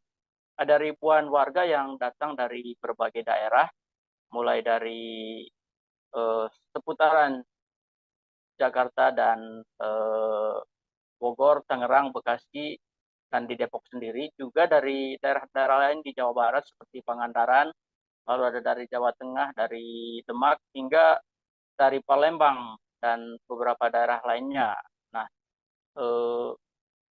hal ini membuat ada begitu banyak pasien yang harus ditangani, sementara Ida Dayak sendiri hanya memiliki waktu yang terbatas. Nah, pantauan dari Tribun News Depok kemarin, warga sudah mendatangi lapangan tembak Kostrad itu sejak subuh. Ada yang datang dari luar kota sejak subuh untuk bisa mendapatkan antrian di nomor urut yang awal. Namun hingga pukul 16.30 Ida Dayaknya sendiri belum datang, sementara warga sudah berkumpul dari pagi di lapangan Kostrad dan dengan kondisi yang panas, cuaca panas, dan juga dalam bulan Ramadan, jadi banyak yang puasa juga. Nah, ketika Ida Dayaknya sendiri muncul sekira pukul 16.45, warga langsung mengerubungi dia dan berusaha untuk mendapatkan pelayanan pertama, sehingga untuk bergerak pun Ida Dayak sulit karena warga langsung berdesak-desakan dan saling mendorong. Dan karena situasi hampir chaos seperti ini, lalu anggota TNI Kostrad yang sedang bertugas memutuskan untuk mengevakuasi kembali Ida Dayak dari tengah-tengah kerumunan massa dan membawa dia kembali ke tempat yang lebih aman. Nah, setelah itu massa diuraikan sebentar, lalu Panglima Divisi 1 Kostrad, Majen Bobi Rinal Makmun, mengumumkan kepada warga bahwa kegiatan pengobatan massal ini dihentikan baik untuk hari pertama maupun hari kedua karena antusiasme warga yang begitu membludak. Dia takut kegiatan ini akan mendatangkan korban jika akan terus dilakukan, sehingga demi kenyamanan dan keamanan bersama, kegiatan ini tidak dilanjutkan. Dan hal ini membuat warga kecewa, bahkan ada yang pingsan karena sudah menunggu dari pagi, ternyata tidak kesampaian untuk mendapatkan penanganan dari Ida Dayak. Nah, salah satu warga yang tempat kami temui itu dari Bekasi, Bu Rianti, yang membawa anaknya yang lumpuh sejak masih kecil. Dia sangat kecewa karena kegiatan ini informasinya tidak begitu jelas dan mereka terpaksa pulang dengan tangan hampa, tidak membawa hasil apa-apa karena panitia tidak mengorganisir acara ini dengan baik. Demikian yang bisa kami sampaikan dari Depok, Mei. Kembali ke Anda di studio. Terima kasih rekan Roni atas laporan Anda. Dan Tribuners, wartawan kami juga telah menghimpun wawancara dengan Jenderal TNI Bobi Rinal Makmun serta warga Bekasi. Berikut tayangannya untuk Anda. Mengumumkan ya, ibu-ibu tidak bersedia atau tidak mampu untuk melakukan pengobatan. Bakalan mampu. Tolong suaranya jangan seperti itu ya. Karena kondisinya melihat banyak sekali, tidak mungkin juga dihandle satu persatu. Ya. Ini baru disampaikan juga. Makanya saya minta maaf. Selanjutnya kita coba nanti buatkan jadwal dengan jumlah yang lebih tertib lagi, karena sejumlah ini tidak mungkin selesai dalam waktu 4-5 hari. Ya. Mohon maaf sekali lagi.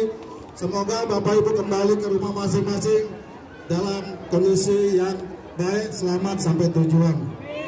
Terima kasih Bapak Ibu. Mohon maaf. Hari ini kan nggak ketemu dengan Bu Ida, gimana tanggapannya? Ya kecewa lah, karena mungkin dari panitia sini nggak ada kejelasan. Ya namanya pengobatan kan kita ini Soalnya orang banyak. Kalau emang tadi jadwalnya jam 12:30 tepat, mungkin udah ketanganan yang lain. Kalau sampai sekarang yang belum lainnya, tahu juga ya, ada nggak? Sekarang datang aja nggak jelas kapan datangnya. Berarti ini sebagai keluarga pasien kecewa Bu ya, karena informasinya nggak jelas ya. Informasinya dari pihak sini itu yang nggak itu. Harusnya kan penjelasan, kalau emang nggak bisa ya nggak bisa. Kalau enggak, kasihan juga kan yang dari jauh-jauh sampai nginep-nginep gitu. Nah, besok kan masih ada rencana untuk ini, datang lagi atau gimana Bu? Ya kemungkinan kalau ada bisa. Kalau lihat dulu perkembangan hari ini ya. Perkembangan kalau kayak gini ya. Nggak datang kalau misalnya masih kayak gini lagi ya. Oke Bu. Mudah-mudahan bisa ini ya. Iya. Bisa beroperasi besok atau bisa ada terapinya ya, pengobatan. Oke Bu, makasih ya Bu. Semoga diberi jalan ya Bu. Kepala Dinas Perindustrian dan Perdagangan Kabupaten Gorontalo, Victor Asiko mengatakan pasar modern Limboto berkonsep semi-mall. Pasar modern Limboto ini akan menjual produk atau barang berupa pakaian, elektronik, dan lain-lain.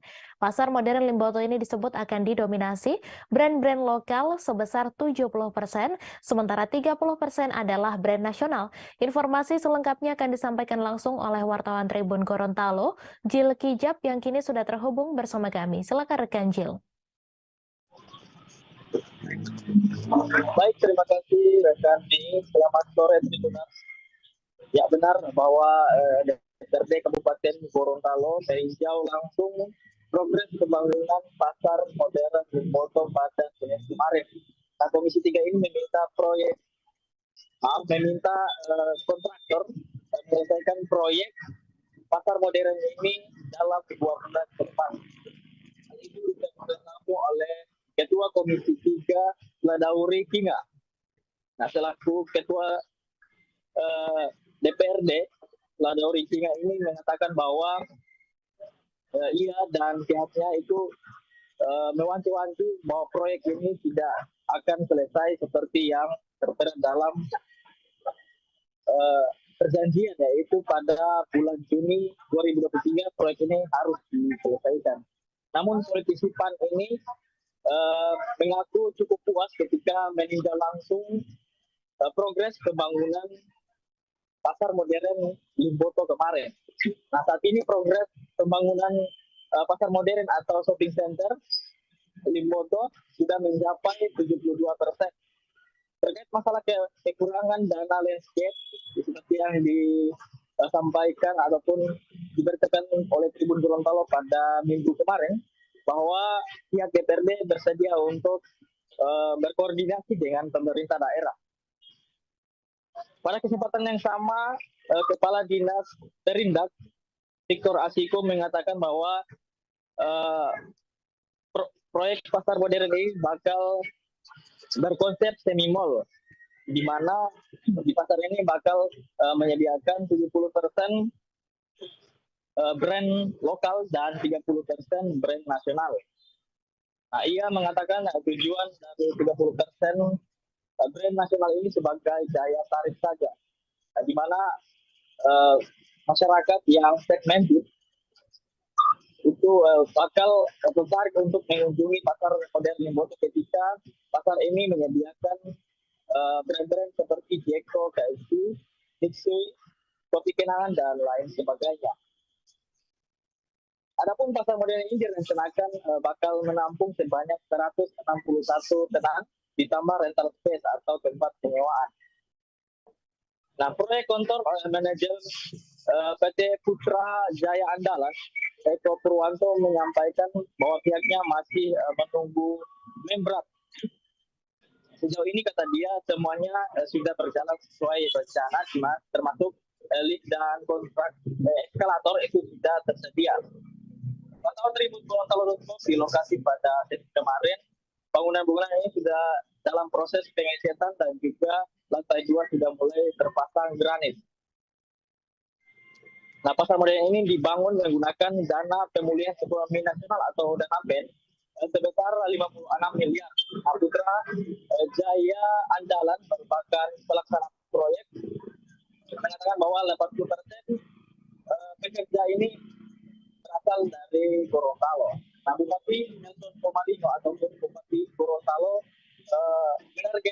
bahwa penyelesaian pasar modern dan juga peresmian pasar modern ini dirangkaikan bersama hari ulang tahun Kabupaten Gorontalo pada November nanti. Demikian, Mei. Baik, terima kasih rekan Jil Kijab atas laporan Anda, dan Tribuners, wartawan kami juga telah menghimpun wawancara dengan Kepala Dinas Perindak Kabupaten Gorontalo. Berikut tayangannya untuk Anda. Di hari ini kita kedatangan tamu dari Komisi 3 DPRD Kabupaten Gorontalo, langsung dipimpin oleh Ketua Komisi 3 Pak Saudari Kinga bersama anggota. Tujuannya adalah memastikan bahwa pekerjaan pasar modern ini itu bisa selesai sesuai dengan kontrak. Dari hasil kunjungan teman-teman Komisi 3 DPRD melihat progres fisik yang di lapangan, optimis bahwa pekerjaan ini bisa selesai. Walaupun memang ada sedikit kendala di pabrikasi, ya ada pekerjaan-pekerjaan yang harus kita lakukan pabrikasi, dan tentu ada waktu yang tentunya akan ada waktu datang, kemudian ada waktu lagi untuk dia pemasangan dan sebagainya, sehingga ini yang saya pikir Sebuah kejadian nahas terjadi di Jalan Solo Jogja pada Senin 3 April. Seorang pengendara motor tewas tertabrak truk, tepatnya di Desa Meger, Kecamatan Ceper, Klaten. Kepala Unit Gakum Satlantas Polres Klaten, Ibtu Slamet Riyadi, saat dikonfirmasi membenarkan kejadian tersebut. Informasi selengkapnya akan disampaikan langsung oleh wartawan Tribun Solo, Zarfan Muhana, yang kini sudah terhubung bersama kami. Silakan rekan Zarfan. Ya, terima kasih rekan Mei. Sebelumnya kemarin Tribuners terjadi kecelakaan di Jalan Jogja Solo, tepatnya di Desa Meger, Kecamatan Ceper, Kabupaten Klaten.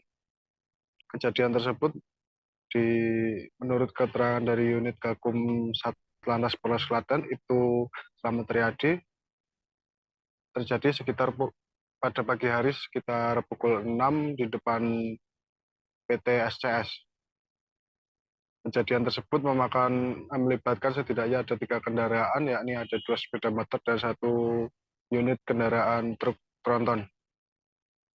Kendaraan Vario Nopol AB6287 LR yang dikendarai oleh DAP usia 25 tahun, warga Wates Kulon Progo, dan Honda Scoopy yang dengan Nopol AD 6088 GL dikendarai oleh DRJB usia 23, warga Jogonelan, Klaten. Sementara itu truk tronton dengan Nopol Z9060 HA yang dikendarai oleh LL, warga Jatiwaras, Tasikmalaya. Semula kendaraan tersebut berjalan dari arah Klaten menuju Solo. Lalu kendaraan berjalan beriringan setelah di sebelah kanan tronton. Di lokasi TKP diduga motor Vario menghindari lubang yang ada lubang di jalan, sehingga membentur kendaraan Scoopy hingga terpelanting ke kiri, dan pengendara tersebut lalu jatuh tepat di belakang ban belakang kanan truk. Sementara itu ada 2 korban dalam kejadian tersebut. 1 pengendara motor Vario mengalami luka lecet pada muka, lebam, pusing, pipi kiri lecet, dan dalam keadaan sadar. Sedangkan satu korban lagi merupakan korban meninggal dunia di tempat. Korban luka lalu mendapat perawatan di Rumah Sakit Islam Klaten, sementara korban meninggal selanjutnya juga di RSUP Suraji Tirtonegoro Klaten. Sementara itu seluruh kendaraan dibawa ke unit Lakalantas Polres Klaten untuk diamankan. Ya, terima kasih, Mei. Saya kembalikan. Baik, terima kasih rekan Zarfan atas laporan Anda. Selamat bertugas kembali. Kita beralih ke informasi selanjutnya, Tribuners. Akhirnya terungkap penyebab tewasnya M. Iqbal Firdaus, mahasiswa Universitas Sunan Giri yang tergeletak dengan posisi tertelungkup di Jalan Frontage Ahmad Yani nomor 116 Gayungan, Surabaya pada Minggu 2 April dini hari. Sebelumnya, penyebab kematian Iqbal menyita sederet pertanyaan. Pasalnya, di lokasi korban tergeletak dengan posisi tertelungkup, kendaraan korban dan beberapa harta bendanya raib. Informasi selengkapnya akan disampaikan langsung oleh wartawan Tribun Jatim, Luhur Pambudi, yang kini sudah terhubung bersama kami. Silakan rekan Luhur.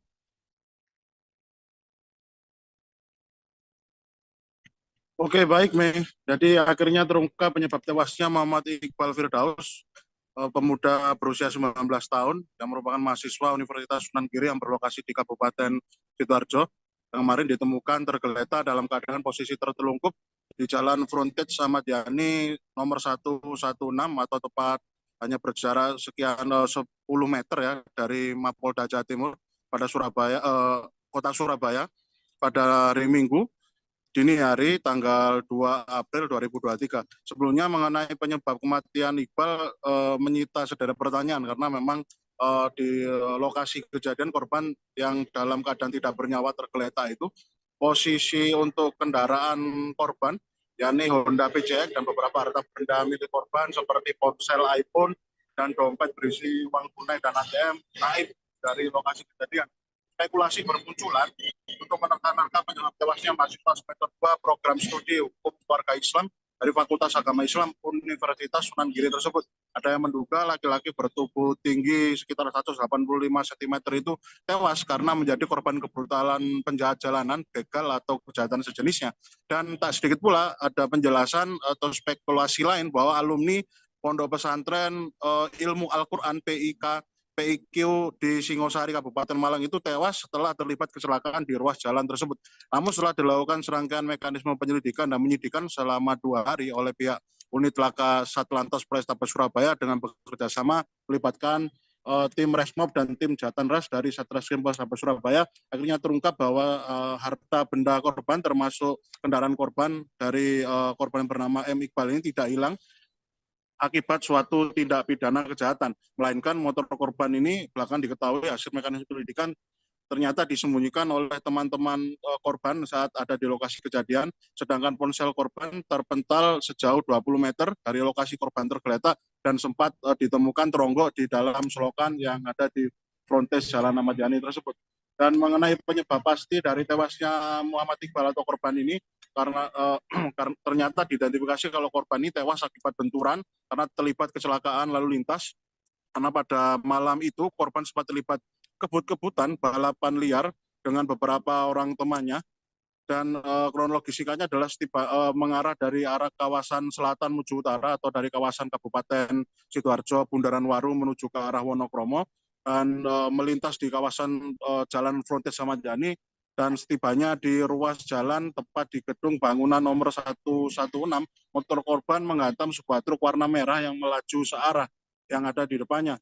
Akibat benturan tersebut, korban akhirnya mengalami luka parah seperti patah tulang bahu, patah tulang kaki kiri, kemudian luka memar parah pada bagian dada, kemudian ada luka benjolan memar pada bagian kepala. Kemudian mengenai ponsel korban ternyata teridentifikasi sebagaimana yang kami sampaikan tadi, tidak hilang atau dicuri atau dijarah oleh orang yang tidak bertanggung jawab, tapi teronggok berada di selokan yang berjarak 20 meter dari lokasi korban tergeletak, karena memang saat itu kondisi ponsel korban ternyata memang dipasang pada suatu komponen pengait ya yang ada di atas dashboard motor dari korban yang memang sengaja untuk diaktifkan atau diaktifasi untuk melakukan proses perekaman video selama korban melakukan aktivitas kebut-kebutan balapan liar bersama teman-temannya di ruas jalan Frontage Ahmad Yani, Kecamatan Gayungan, Surabaya. Lalu mengenai alasan mengapa teman-teman korban merekayasa serangkaian informasi tersebut hingga mengaburkan kebenaran dari kematian korban, ternyata teman-teman korban sengaja menyembunyikan motor dari motor korban di salah satu rumah mereka ya, yakni di kawasan Jalan Petomon, Kecamatan Sawahan, Surabaya, sekaligus mengaburkan informasi pasti mengenai kronologi kecelakaan tersebut karena dilatar belakangi oleh rasa takut dari akan terbongkarnya aktivitas balapan liar, trek-trekan yang dilakukan oleh teman-teman korban, dan nanti akan berujung pada adanya upaya penangkapan dari pihak kepolisian, sehingga para teman-teman korban akhirnya membuat semacam rekayasa informasi kepada pihak petugas lalu lintas yang melakukan olah TKP yang ada di lokasi kejadian. Demikian reportase kami, Mei, kembali ke studio. Terima kasih rekan Luhur atas laporan Anda, dan Tribuners, wartawan kami juga telah menghimpun wawancara dengan Kasat Lantas Polrestabes Surabaya. Berikut tayangannya untuk Anda. Kami dari Satlantas Polrestabes Surabaya merilis sebuah kasus kecelakaan lalu lintas yang terjadi pada hari Minggu tanggal 2 April, tepatnya pukul 3:30 dini hari, yaitu waktu setelah sahur. Yang menjadi perhatian bahwasanya di awal penanganan kasus perkara kecelakaan lalu lintas ini sempat menimbulkan pro kontra dan beberapa spekulasi ataupun prediksi terjadinya tindak pidana lain seperti pencurian dan kekerasan, begal dan sebagainya. Pada kesempatan kali ini saya tegaskan bahwasanya kejadian tersebut adalah murni kecelakaan lalu lintas. Banjir bandang menerjang Desa Kadundung, Kecamatan Latimojong, Kabupaten Luwu. Luapan banjir langsung menghantam sejumlah rumah warga yang berada di bibir sungai. Dari pantauan tribunluwu.com, sekitar 8 rumah terendam air. Salah satu warga bernama Firdaus mengaku debit air Sungai Suso tiba-tiba meluap pasca hujan dengan intensitas tinggi. Banjir langsung menghantam rumah miliknya yang berjarak sekitar 5 meter dari pinggir sungai. Ia menambahkan saat banjir datang ketinggian air mencapai 1 meter. Sementara itu, Peltu Amaludin, anggota Koramil 14015 Bastem mengaku ada sekitar 10 rumah yang terkena dampak. Bahkan satu rumah milik Babinsa sekitar hanyut di bawah derasnya air. Saat ini menurut Amaludin pihaknya mendirikan kamp sementara untuk menampung warga yang terkena musibah. Anggota TNI dan Polri Sibantu warga juga terlihat membersihkan sisa perabot rumah warga yang terendam endapan lumpur.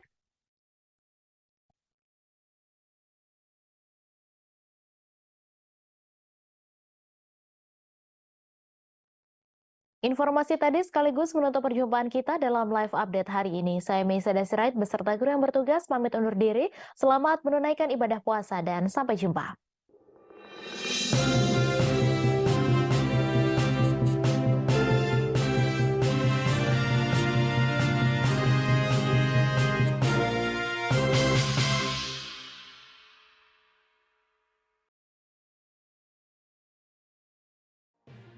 Tribun News Live Update. Tanggal 21. Selamat siang Tribuners, selamat sore Tribuners, selamat petang Tribuners, Anda sedang menyaksikan live update. Informasi teraktual dan terupdate dari siang hingga petang kami sajikan untuk Anda. Menewaskan 2 orang penumpang, yang mana kedua penumpang. Kami perdalam dengan laporan langsung dari lokasi kejadian dan narasumber terpercaya. Benar-benar menghukum mereka-mereka yang menghentikan terduga pelaku yang ingin laporan terkait peristiwa pompong hilang kontak menabrak sejumlah pemotor yang melintas tepat. Saksikan live update siang, sore, dan petang hanya di channel YouTube Tribun News.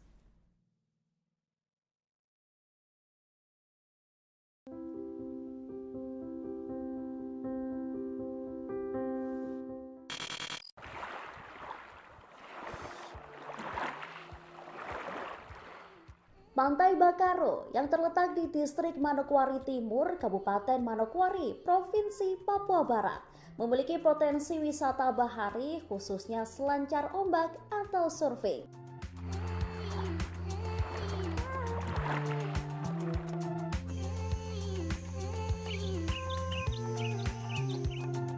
Untuk mencapai ke pantai ini, pengunjung dapat menggunakan kendaraan roda 4 maupun kendaraan roda 2.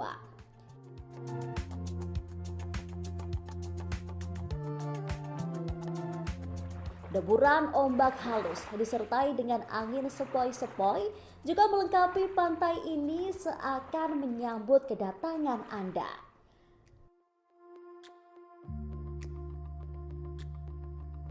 Mengunjungi Desa Bakaro memang pilihan tepat untuk memanjakan mata dengan panorama yang indah luar biasa.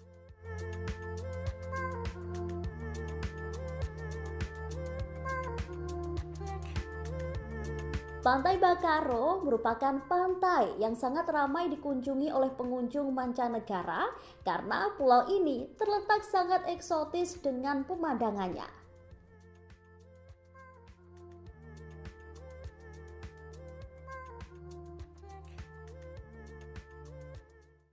Terima kasih sudah nonton. Jangan lupa like, subscribe, dan share ya.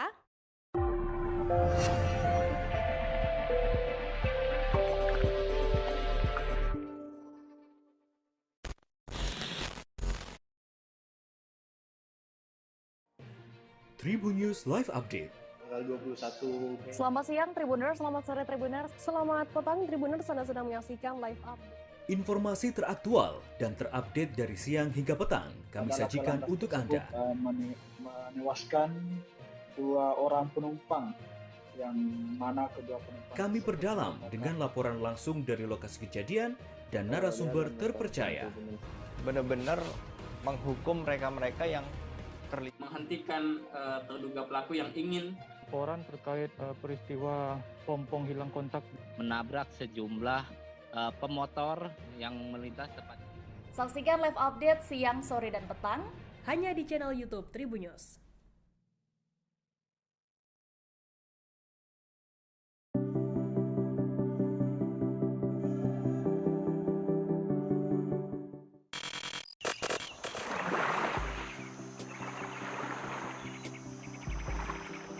Bebatuannya yang besar dan terserak pada sepanjang pantai menjadi pesona daya tarik wisatawan untuk mengunjungi Pantai Batu Kalang. Fenomena alam seperti ini tak selalu dapat ditemukan di tempat lain di wilayah Indonesia. Keindahan batuan pantainya menjadikan Pantai Batu Kalang layak disebut sebagai Belitungnya pesisir.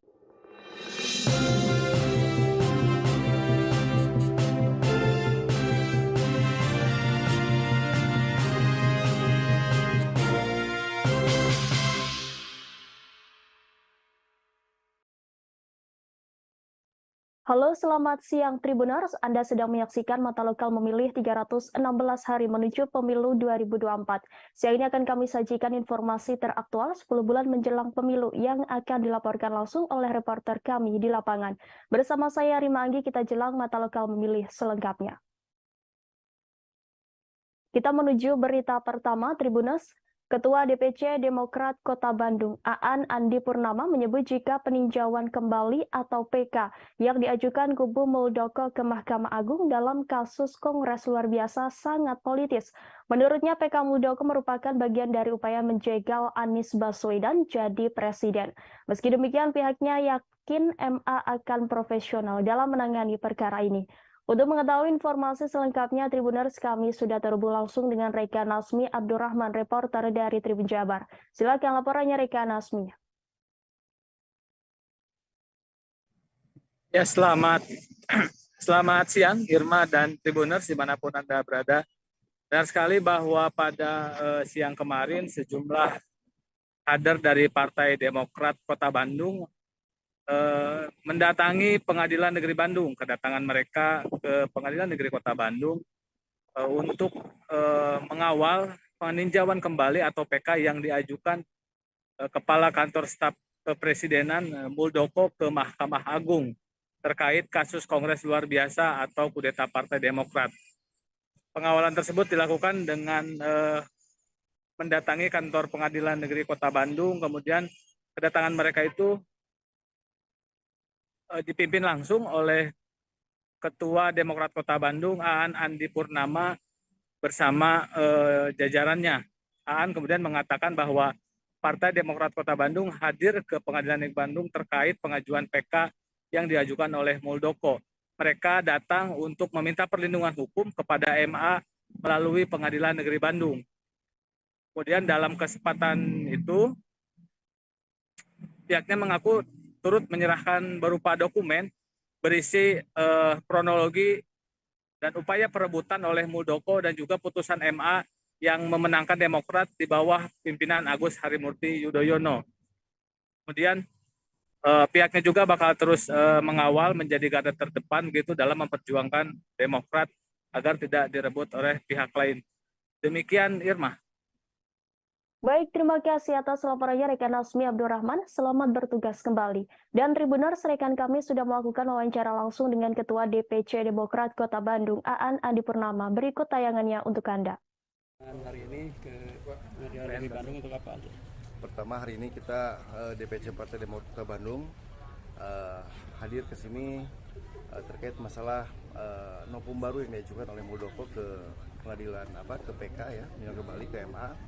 Dan kita ke sini dari DPC Partai Demokrat Kota Bandung ingin meminta perlindungan hukum kepada Mahkamah Agung melalui pengadilan negeri. Nah, kita sudah menyampaikan surat-surat terkait masalah kronologis kejadian. Tentu kita juga menyampaikan kepada MA melalui pengadilan bahwa tidak ada sedikit pun celah bagi begal Partai Muldoko untuk memenangkan di MA ini.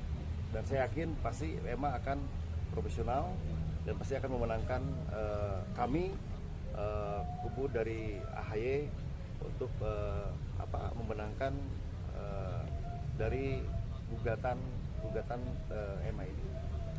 Tingkat untuk selanjutnya seperti apa nih Pak? Tadi sudah penyerahan surat. Kita juga menyampaikan tembusan kepada Presiden Republik Indonesia, kepada Menko Polhukam, juga tembusan kepada DPP bahwa kita serius untuk mendampingi meskipun sampai kapanpun. Dan kami yakin MA akan bersifat profesional. Tapi ini kan politis ya. Secara hukum kami yakin menang. Tapi secara politis apapun bisa terjadi. Sehingga kita akan terus mengawal sampai di akhir. Untuk secara politis itu akan jelas gini, tanggal 2 kita mengumumkan bahwa Demokrat mengusung Anies Ahaye. Tanggal 3 PK masuk. Pasti ini politis dalam menjegal Anies Baswedan untuk menjadi presiden. Ya, karena Partai Demokrat ini adalah partai perubahan yang mengusung Anies. Polemik Kongres Luar Biasa atau KLB Partai Demokrat versi kubu Kepala Staf Presiden Muldoko kembali bergulir. Kali ini Ketua Umum Partai Demokrat Agus Harimurti Yudhoyono memastikan akan siap melawan kembali. Hal itu setelah Muldoko dan ex-sekjen Demokrat versi KLB Johnny Allen Marbun mengajukan peninjauan kembali atas putusan Mahkamah Agung. Untuk mengetahui informasi selengkapnya, Tribuners, kami sudah terhubung langsung dengan rekan Versianus, reporter dari Tribun News. Silakan laporannya rekan Versianus. Ya, baik rekan Rima dan Tribuners sekalian, betul saja bahwa saat ini polemik Kongres Luar Biasa atau KLB kubu Kepala Staf Presiden KSP Muldoko terkait dengan Partai Demokrat kembali bergulir, di mana kali ini Tribuners sekalian Ketua Umum Partai Demokrat Agus Harimurti Yudhoyono atau AHY memastikan akan siap kembali melawan. Hal itu setelah Muldoko dan ex-sekjen Demokrat versi KLB Johnny Allen Marbun mengajukan peninjauan kembali atau PK atas putusan Mahkamah Agung. Adapun putusan sebelumnya memenangkan pihak AHY. AHY menjelaskan pihaknya mendapatkan informasi pengajuan PK itu didaftarkan oleh Muldoko dan Johnny Allen Marbun di Mahkamah Agung pada 3 Maret 2021 lalu. Mereka masih mencoba melakukan kudeta Partai Demokrat. AHY menerangkan bahwa upaya Muldoko dan Johnny Allen mengajukan PK karena disebut telah menemukan 4 novum atau bukti baru. Padahal kata AHY mengklaim bukti itu telah dibuktikan pada persidangan di PT UN Jakarta.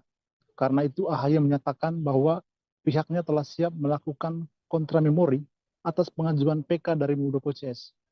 Adapun kontramemori ini langsung dikirimkan oleh tim kuasa hukum Partai Demokrat. Lebih lanjut, putra sulung dari Susilo Bambang Yudhoyono atau SBY itu menegaskan siap untuk mempertahankan kedaulatan Partai Demokrat.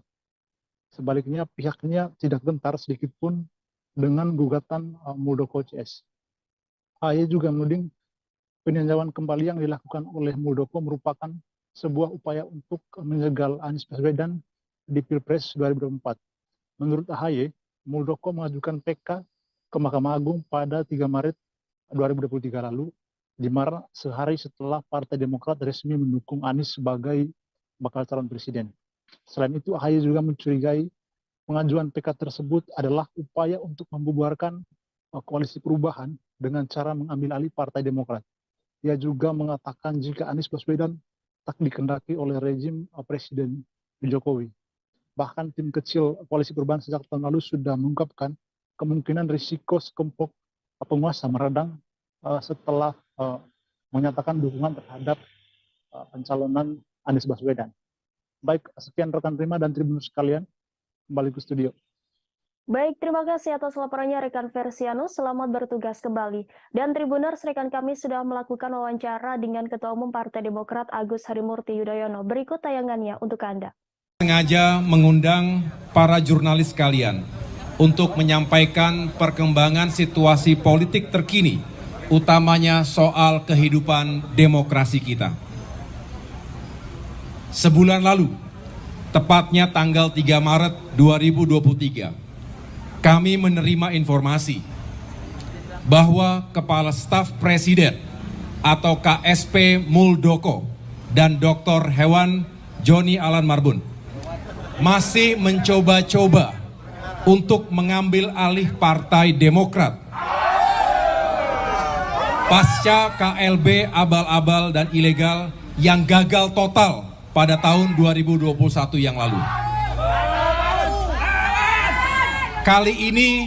Kali ini mereka mengajukan peninjauan kembali atau PK di Mahkamah Agung. PK ini adalah upaya terakhir untuk menguji putusan kasasi MA dengan nomor perkara 487 KTUN 2002 yang telah diputus pada tanggal 29 September 2022. Alasan KSP Muldoko mengajukan PK adalah karena ia mengklaim telah menemukan 4 novum atau bukti baru. Kenyataannya, bukti yang diklaim KSP Muldoko itu bukanlah bukti baru. Keempat novum itu telah menjadi bukti.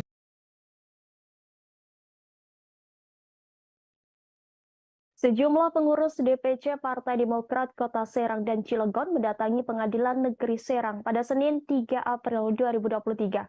Ketua DPC Partai Demokrat Kota Serang, Nuraini mengatakan kedatangannya untuk menyampaikan surat permohonan perlindungan hukum dan keadilan. Upaya ini dilakukan sebagai rasa kekecewaan dari kader Partai Demokrat di seluruh Indonesia. Untuk mengetahui informasi selengkapnya, Tribuners, kami sudah terhubung langsung dengan rekan Ahmad Tajudan, reporter dari Tribun Banten. Silakan laporannya rekan Ahmad. Baik, rekan Rima dan juga Tribuners, perlu saya sampaikan bahwa sejumlah pengurus DPC Partai Demokrat Kota Serang bersama pengurus DPC Partai Demokrat Kota Cilegon baru saja mendatangi Pengadilan Negeri Serang pada Senin 3 April 2023 kemarin. Di mana kedatangan mereka di Pengadilan Negeri Serang yaitu untuk menyampaikan surat permohonan perlindungan hukum dan juga keadilan kepada Majelis Agung Republik Indonesia melalui Pengadilan Negeri Serang berkaitan dengan persoalan peninjauan kembali atau PK yang dilakukan oleh KLB Muldoko. Ketua DPC Partai Demokrat Serang, Haji Nuraini menyampaikan bahwa upaya yang dilakukan para kader Demokrat Kota Serang dan Cilegon beserta seluruh kader Demokrat se-Indonesia, mereka menyampaikan rasa kekecewaan atas apa yang dilakukan oleh kubu Muldoko. Di mana menurut Nuraini bahwa pihaknya mengutuk keras apa yang dilakukan oleh KLB Muldoko dengan melakukan peninjauan kembali kepada Mahkamah Agung. Kemudian pihaknya juga mengaku tidak menginginkan Partai Demokrat diobok-obok kembali oleh kubu KLB Muldoko, sehingga pihaknya meminta agar pemerintah bersikap netral dan juga profesional untuk tidak mengikut campur terlalu dalam terhadap apa yang disampaikan atau apa yang dilakukan oleh KLB Muldoko. Menurut Nuraini bahwa beberapa tuntutan dan beberapa proses yang telah dilalui oleh Partai Demokrat, mereka telah memenangkan persoalan tersebut, sehingga ketika kubu Muldoko melakukan PK, hal tersebut membuat para kader Demokrat merasa kecewa. Sementara untuk Ketua DPC Partai Demokrat Kota Cilegon, Awa menyampaikan bahwa dengan adanya PK dari kubu Muldoko tersebut, mereka meminta kepada pihak Mahkamah Agung untuk memberikan perlindungan dan juga keadilan. Sehingga pihaknya mengaku juga memiliki kewajiban untuk membela diri dengan mendatangi PN Serang untuk menyampaikan permohonan tersebut ke Mahkamah Agung. Begitu, Rima. Baik, terima kasih atas laporannya rekan Ahmad Tajudin. Selamat bertugas kembali. Dan Tribuners, rekan kami sudah melakukan wawancara dengan Ketua DPC Partai Demokrat Kota Serang, Nur Aini. Berikut tayangannya untuk Anda. Kepada Majelis Agung Republik Indonesia, kaitan persoalan tentang peninjauan kembali yang dilakukan oleh KSP Muldoko. Tentu ini menjadi kekecewaan besar kami selaku kader Partai Demokrat seluruh Indonesia, termasuk di Provinsi Banten, Kabupaten Kota Serang, dan Cilegon. Nah, tentunya kami mengutuk keras apa yang dilakukan oleh KSP Muldoko terhadap peninjauan kembali. Ini kan merupakan bentuk-bentuk kegiatan ataupun yang dilakukan terlalu frontal. Dewan Pimpinan Cabang Partai Demokrat Kota Bontang melayangkan surat permohonan perlindungan ke Pengadilan Negeri pada Senin 3 April 2023. Surat itu ditujukan untuk memberikan perlindungan secara hukum bagi Ketua Umum Partai Demokrat Agus Harimurti Yudhoyono atas upaya peninjauan kembali yang dilayangkan kubu Muldoko. Seperti diketahui, Muldoko CS masih mencoba untuk mengambil alih Partai Demokrat pasca Kongres Luar Biasa di Deli Serdang pada 2021 lalu. Untuk mengetahui informasi selengkapnya, kami sudah terhubung langsung dengan rekan Ismail Usman, reporter dari Tribun Kaltim. Silakan laporannya rekan Ismail. Ya, baik, terima kasih rekan Prima dan selamat sore Tribuner dari Bontang melaporkan bahwa Dewan Pimpinan Cabang Partai Demokrat di Bontang juga turut melayangkan surat perlindungan hukum terhadap KHY untuk AHY ke Pengadilan Negeri Bontang pada Senin kemarin. Surat perlindungan hukum ini untuk AHY ini sebagai upaya menindaklanjuti peninjauan kembali atau PK yang dilayangkan kubu Muldoko belum lama ini. Diketahui memang Muldoko CS ini masih mencoba untuk mengambil alih Partai Demokrat pasca Kongres Luar Biasa KLB di Deli Serdang pada 2001 lalu. Ketua DPC Demokrat Bontang, Amriyadi, menuturkan kegiatan ini serentak dilakukan di seluruh Indonesia. Demokrat Bontang sendiri meyakini upaya PK dari Muldoko tidak memiliki kekuatan bukti yang kuat. Terlebih dari hasil kasasi 2022 silam, gugatan dari Muldoko ini juga telah ditolak. Bahkan pengurus DPP Demokrat juga telah menyampaikan kontra memori ke PT UN kemarin melalui penasihat hukum Partai Demokrat. Sementara Sekretaris DPC Demokrat Bontang, Udin Dohang, menegaskan bahwa novum atau alat bukti baru yang dimiliki Muldoko merupakan omong kosong belakang. Muldoko mengklaim telah menemukan 4 novum, namun klaim KSP Muldoko itu dianggap bukti yang sudah usang. Kata Udin Dohang, PK ini patut dipertanyakan, sementara dari putusan kasasi sudah lama keluar, sehingga diduga PK ini hanya permainan jelang pemilu nanti, karena dianggap bahwa ini sangat mengganggu kerja-kerja partai secara internal untuk menyiapkan pemilu mendatang. Doang juga menyebutkan jika Ketua Umum HY juga sudah menyampaikan ke publik jika novum atau alat bukti baru yang dimiliki Muldoko telah menjadi dasar atau alat bukti di persidangan PT UN Jakarta di 2021 lalu. Terbukti sudah ada 16 gugatan dan Muldoko selalu kalah dalam upaya hukum yang dilakukan KLB Muldoko. Baik, terima kasih rekan Prima dari Bontang melaporkan. Baik, terima kasih atas laporannya rekan Ismail. Selamat bertugas kembali. Ketua Umum PKB Muhaimin Iskandar atau Caimin menyesalkan batalnya Piala Dunia U20 di Indonesia. Caimin mengatakan banyak hal perlu dievaluasi akibat pembatalan tersebut. Berangkat dari hal tersebut, dirinya meminta agar semua pihak saling berbenah terkait permasalahan yang mendasar. Informasi selengkapnya akan disampaikan rekan Yolanda Putri Dewanti, reporter dari Warta Kota. Silakan laporannya rekan Yolanda. Ya baik Rima, terima kasih dan selamat sore Tribuners. Partai Kebangkitan Bangsa menggelar diskusi publik bertajuk mencari solusi masa depan sepak bola di bawah bayang-bayang sanksi FIFA setelah dicoret dari tuan rumah Piala Dunia U20. Ketua Umum PKB Muhaimin Iskandar atau kerap disapa Caimin mengaku kecewa atas gagalnya Indonesia menjadi tuan rumah Piala Dunia U20.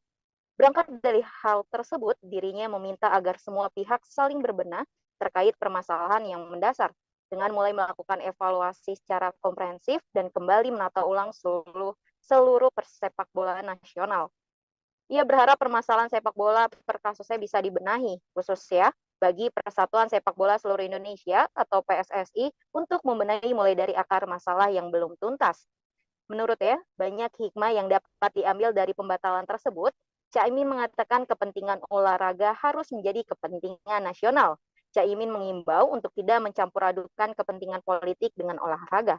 Lantaran kepentingan politik yang ditaruh di tempat yang tidak tepat dapat merusak kepentingan olahraga. Begitu Rima. Baik, terima kasih atas laporannya rekan Yolanda. Selamat bertugas kembali. Dewan Pimpinan Cabang Partai Demokrat Bengkalis juga bereaksi atas upaya kubu Muldoko mengajukan PK terhadap putusan kasasi MA. DPC Demokrat Bengkalis mendatangi Pengadilan Negeri untuk meminta perlindungan dan keadilan. Mereka mendatangi Pengadilan Negeri Bengkalis setelah mendengar pernyataan AHY dalam konferensi pers pada Senin 3 April kemarin. Informasi selengkapnya akan disampaikan rekan M. Natsir, reporter dari Tribun Pekanbaru. Silakan laporannya rekan Natsir. Ya, terima kasih Rima dan Tribuner dimanapun Anda berada. Benar, semalam pada Senin siang kemarin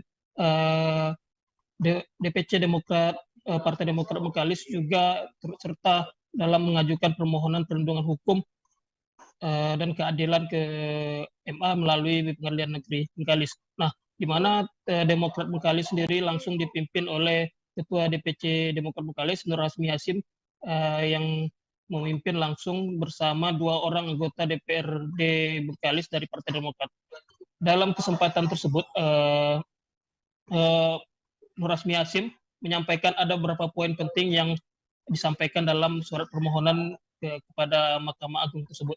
Di antaranya terkait alat bukti yang menjadi landasan KSP Muldoko dalam mengajukan PK itu merupakan bukan bukti baru, karena alat bukti yang digunakan tersebut sudah pernah digunakan pada sidang PT UN sebelumnya di Jakarta. Kemudian terkait hal ini, secara hukum Demokrat Bengkalis yakin Partai Demokrat bisa memenangkan PK yang diajukan Muldoko ini. Namun secara politik pihaknya berharap keadilan bisa ditegakkan. Nah, permohonan ini langsung diterima oleh Ketua Pengadilan Bengkalis, Bayu Soho Suharjo, kemarin di ruang kerjanya. Kemudian Ketua PN Bengkalis juga menyampaikan karena surat ini ditujukan pada MA, mereka akan meneruskan surat ini kepada Mahkamah Agung. Begitu, Rima. Baik, terima kasih atas laporannya rekan Natsir. Selamat bertugas kembali. Dan Tribuners, rekan kami sudah melakukan wawancara langsung dengan Ketua DPC Partai Demokrat Bengkalis Nur Rasmi Hasim. Berikut tayangannya untuk Anda. Saya Nur Azmi Hasim, Ketua DPC Partai Demokrat Kabupaten Bengkalis beserta pengurus Partai Demokrat Kabupaten Bengkalis. Hari ini kami mendatangi Ketua Pengadilan ataupun Kantor Pengadilan Negeri Bengkalis dalam rangka menyerahkan surat permohonan perlindungan hukum dan keadilan kepada Ketua Mahkamah Agung Republik Indonesia. Ada beberapa poin yang kami sampaikan di sini. Salah satunya poin yang ke-9, yaitu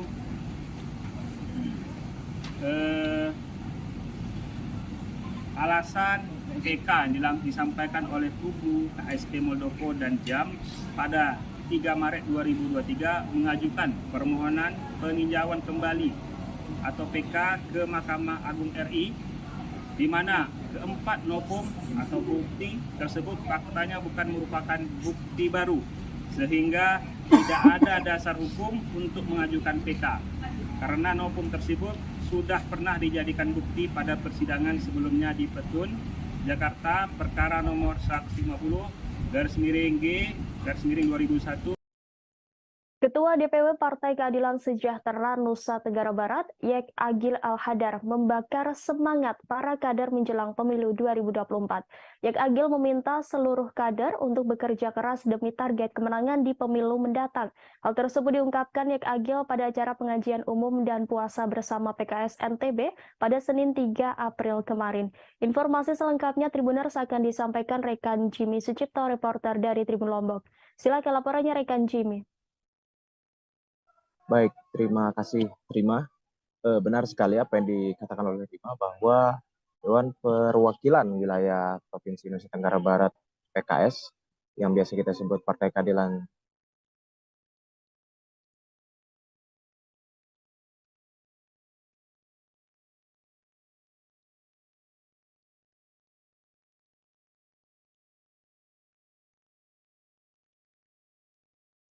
daerah yang terdapat di antara 10 kota maupun kabupaten di Provinsi Nusa Tenggara Barat maupun perulangan 2 kali periode Gubernur Nusa Tenggara Barat yang kini sedang dijabat oleh Gubernur Nusa Tenggara Barat Zulkifli Mansyah.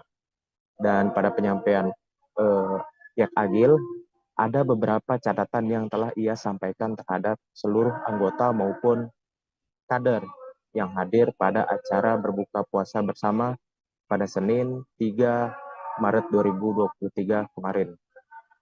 Pada penyampaian Agil, dirinya mengingatkan terhadap seluruh kader maupun anggota untuk tetap berfokus di bulan puasa ini, terlebih pada saat para kader maupun anggota pulang ke daerah masing-masing, yakni menggunakan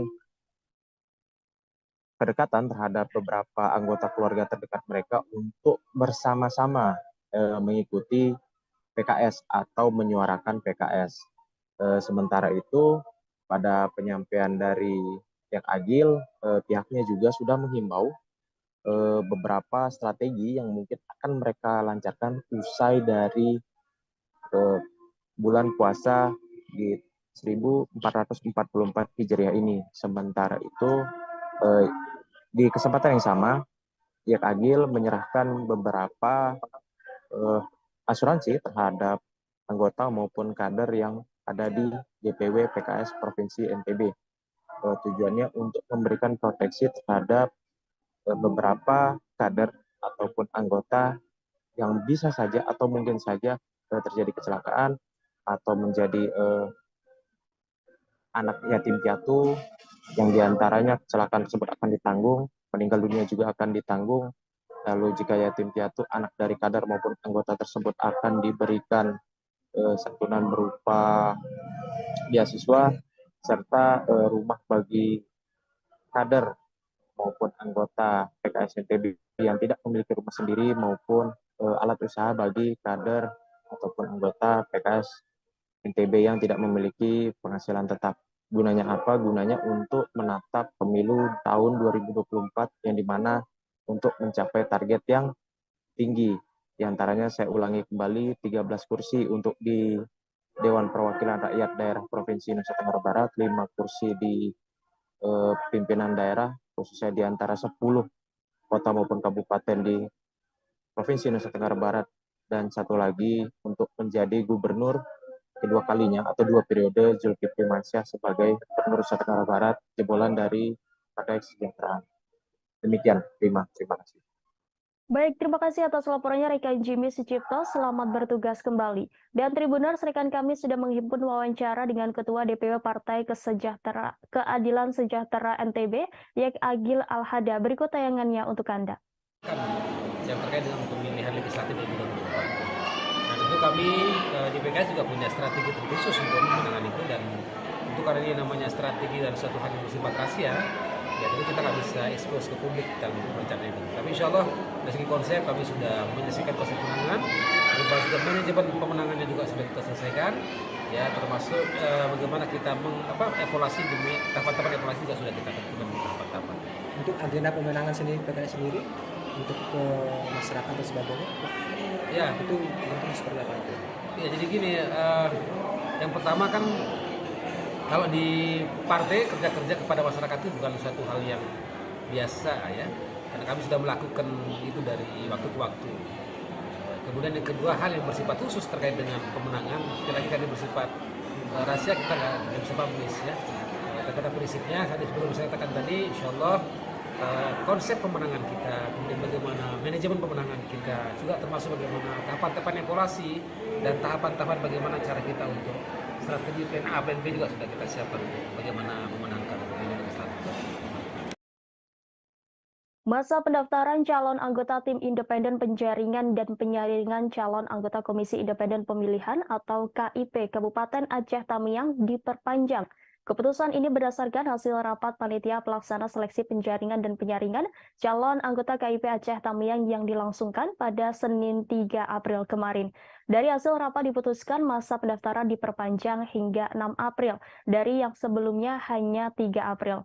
Untuk mengetahui informasi selengkapnya, kami sudah terhubung langsung dengan rekan Rahmat Wiguna, reporter dari Serambi News. Silakan laporannya, rekan Rahmat. Baik, terima kasih. Benar sekali kalau masa pendaftaran calon anggota Tim Independen Penjaringan dan Penyaringan Calon Anggota Komisi Independen Pemilihan atau KIP Kabupaten Aceh Tamiang telah diperpanjang.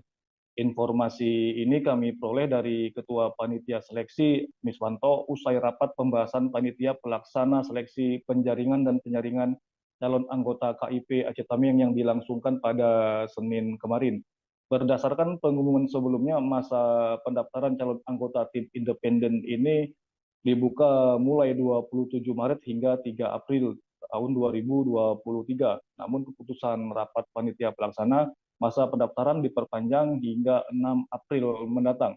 Miswanto tidak menjelaskan penyebab perpanjangan masa pendaftaran ini, namun dia berharap masa perpanjangan ini bisa dimanfaatkan oleh calon untuk melengkapi syarat administrasi ataupun syarat umum yang telah diumumkan panitia secara luas melalui media cetak dan online. Dia menjelaskan sejauh ini peserta yang mendaftar ada 6 orang, sementara kuota yang dibuka untuk tim independen ini sebanyak 5 orang. Demikian dilaporkan. Baik, terima kasih atas laporannya rekan Rahmat. Selamat bertugas kembali.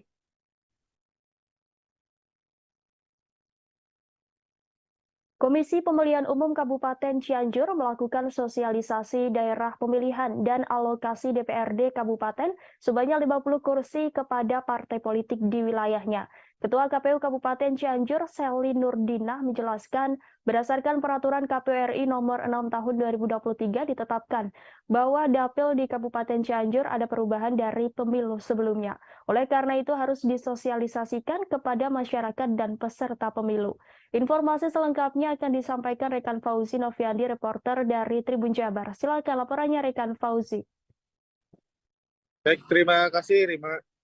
Perlu diketahui KPU Kabupaten Cianjur menggelar sosialisasi daerah pemilihan dan alokasi DPRD Kabupaten Cianjur di Hotel Grand Badir di Jalan Insinyur Haji Juanda pada Senin 3 April 2023. Ketua KPU Kabupaten Cianjur, Selly Nurdinah, menjelaskan berdasarkan peraturan KPU RI nomor 6 tahun 2023 ditetapkan bahwa dapil di Kabupaten Cianjur ada perubahan dari pemilu sebelumnya. Menurutnya pada pemilu sebelumnya di Kabupaten Cianjur ada 5 dapil, sedangkan pada pemilu 2024 ada perubahan yaitu menjadi 6 dapil. Sehingga hal tersebut harus disosialisasikan kepada masyarakat dan para peserta pemilu ataupun partai politik di wilayah Kabupaten Cianjur. Selain itu, KPU juga melakukan sosialisasi menyampaikan dalam bentuk hal lainnya, yaitu berupa surat ke instansi dan stakeholder terkait lainnya.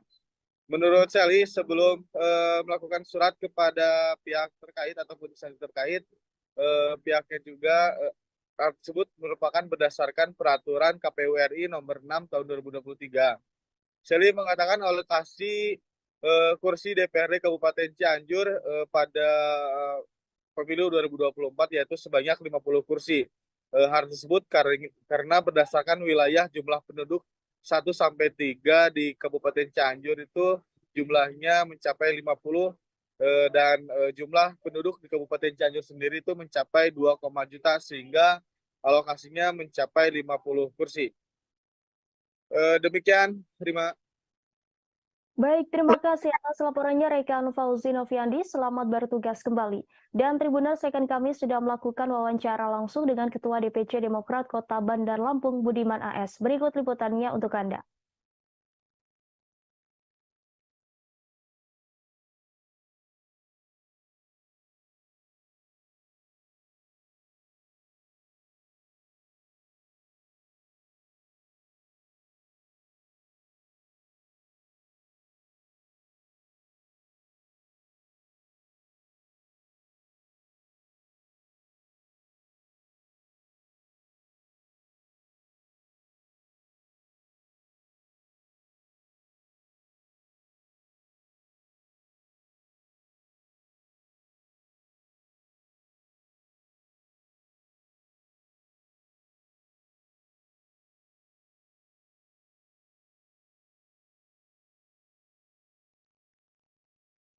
Sejumlah partai politik di Gorontalo mulai bergerilya jelang pemilu 2024. Kendati masa kampanye pemilu 2024 masih lama, namun baliho parpol ini sudah menjamur di Gorontalo. Menanggapi hal ini, Lismawati Ibrahim selaku anggota Bawaslu Provinsi Gorontalo berencana akan memanggil Komisi Pemilihan Umum Provinsi Gorontalo. Untuk mengetahui informasi selengkapnya, kami sudah terhubung langsung dengan rekan Risman Harudin, reporter dari Tribun Gorontalo. Silakan laporannya rekan Risman.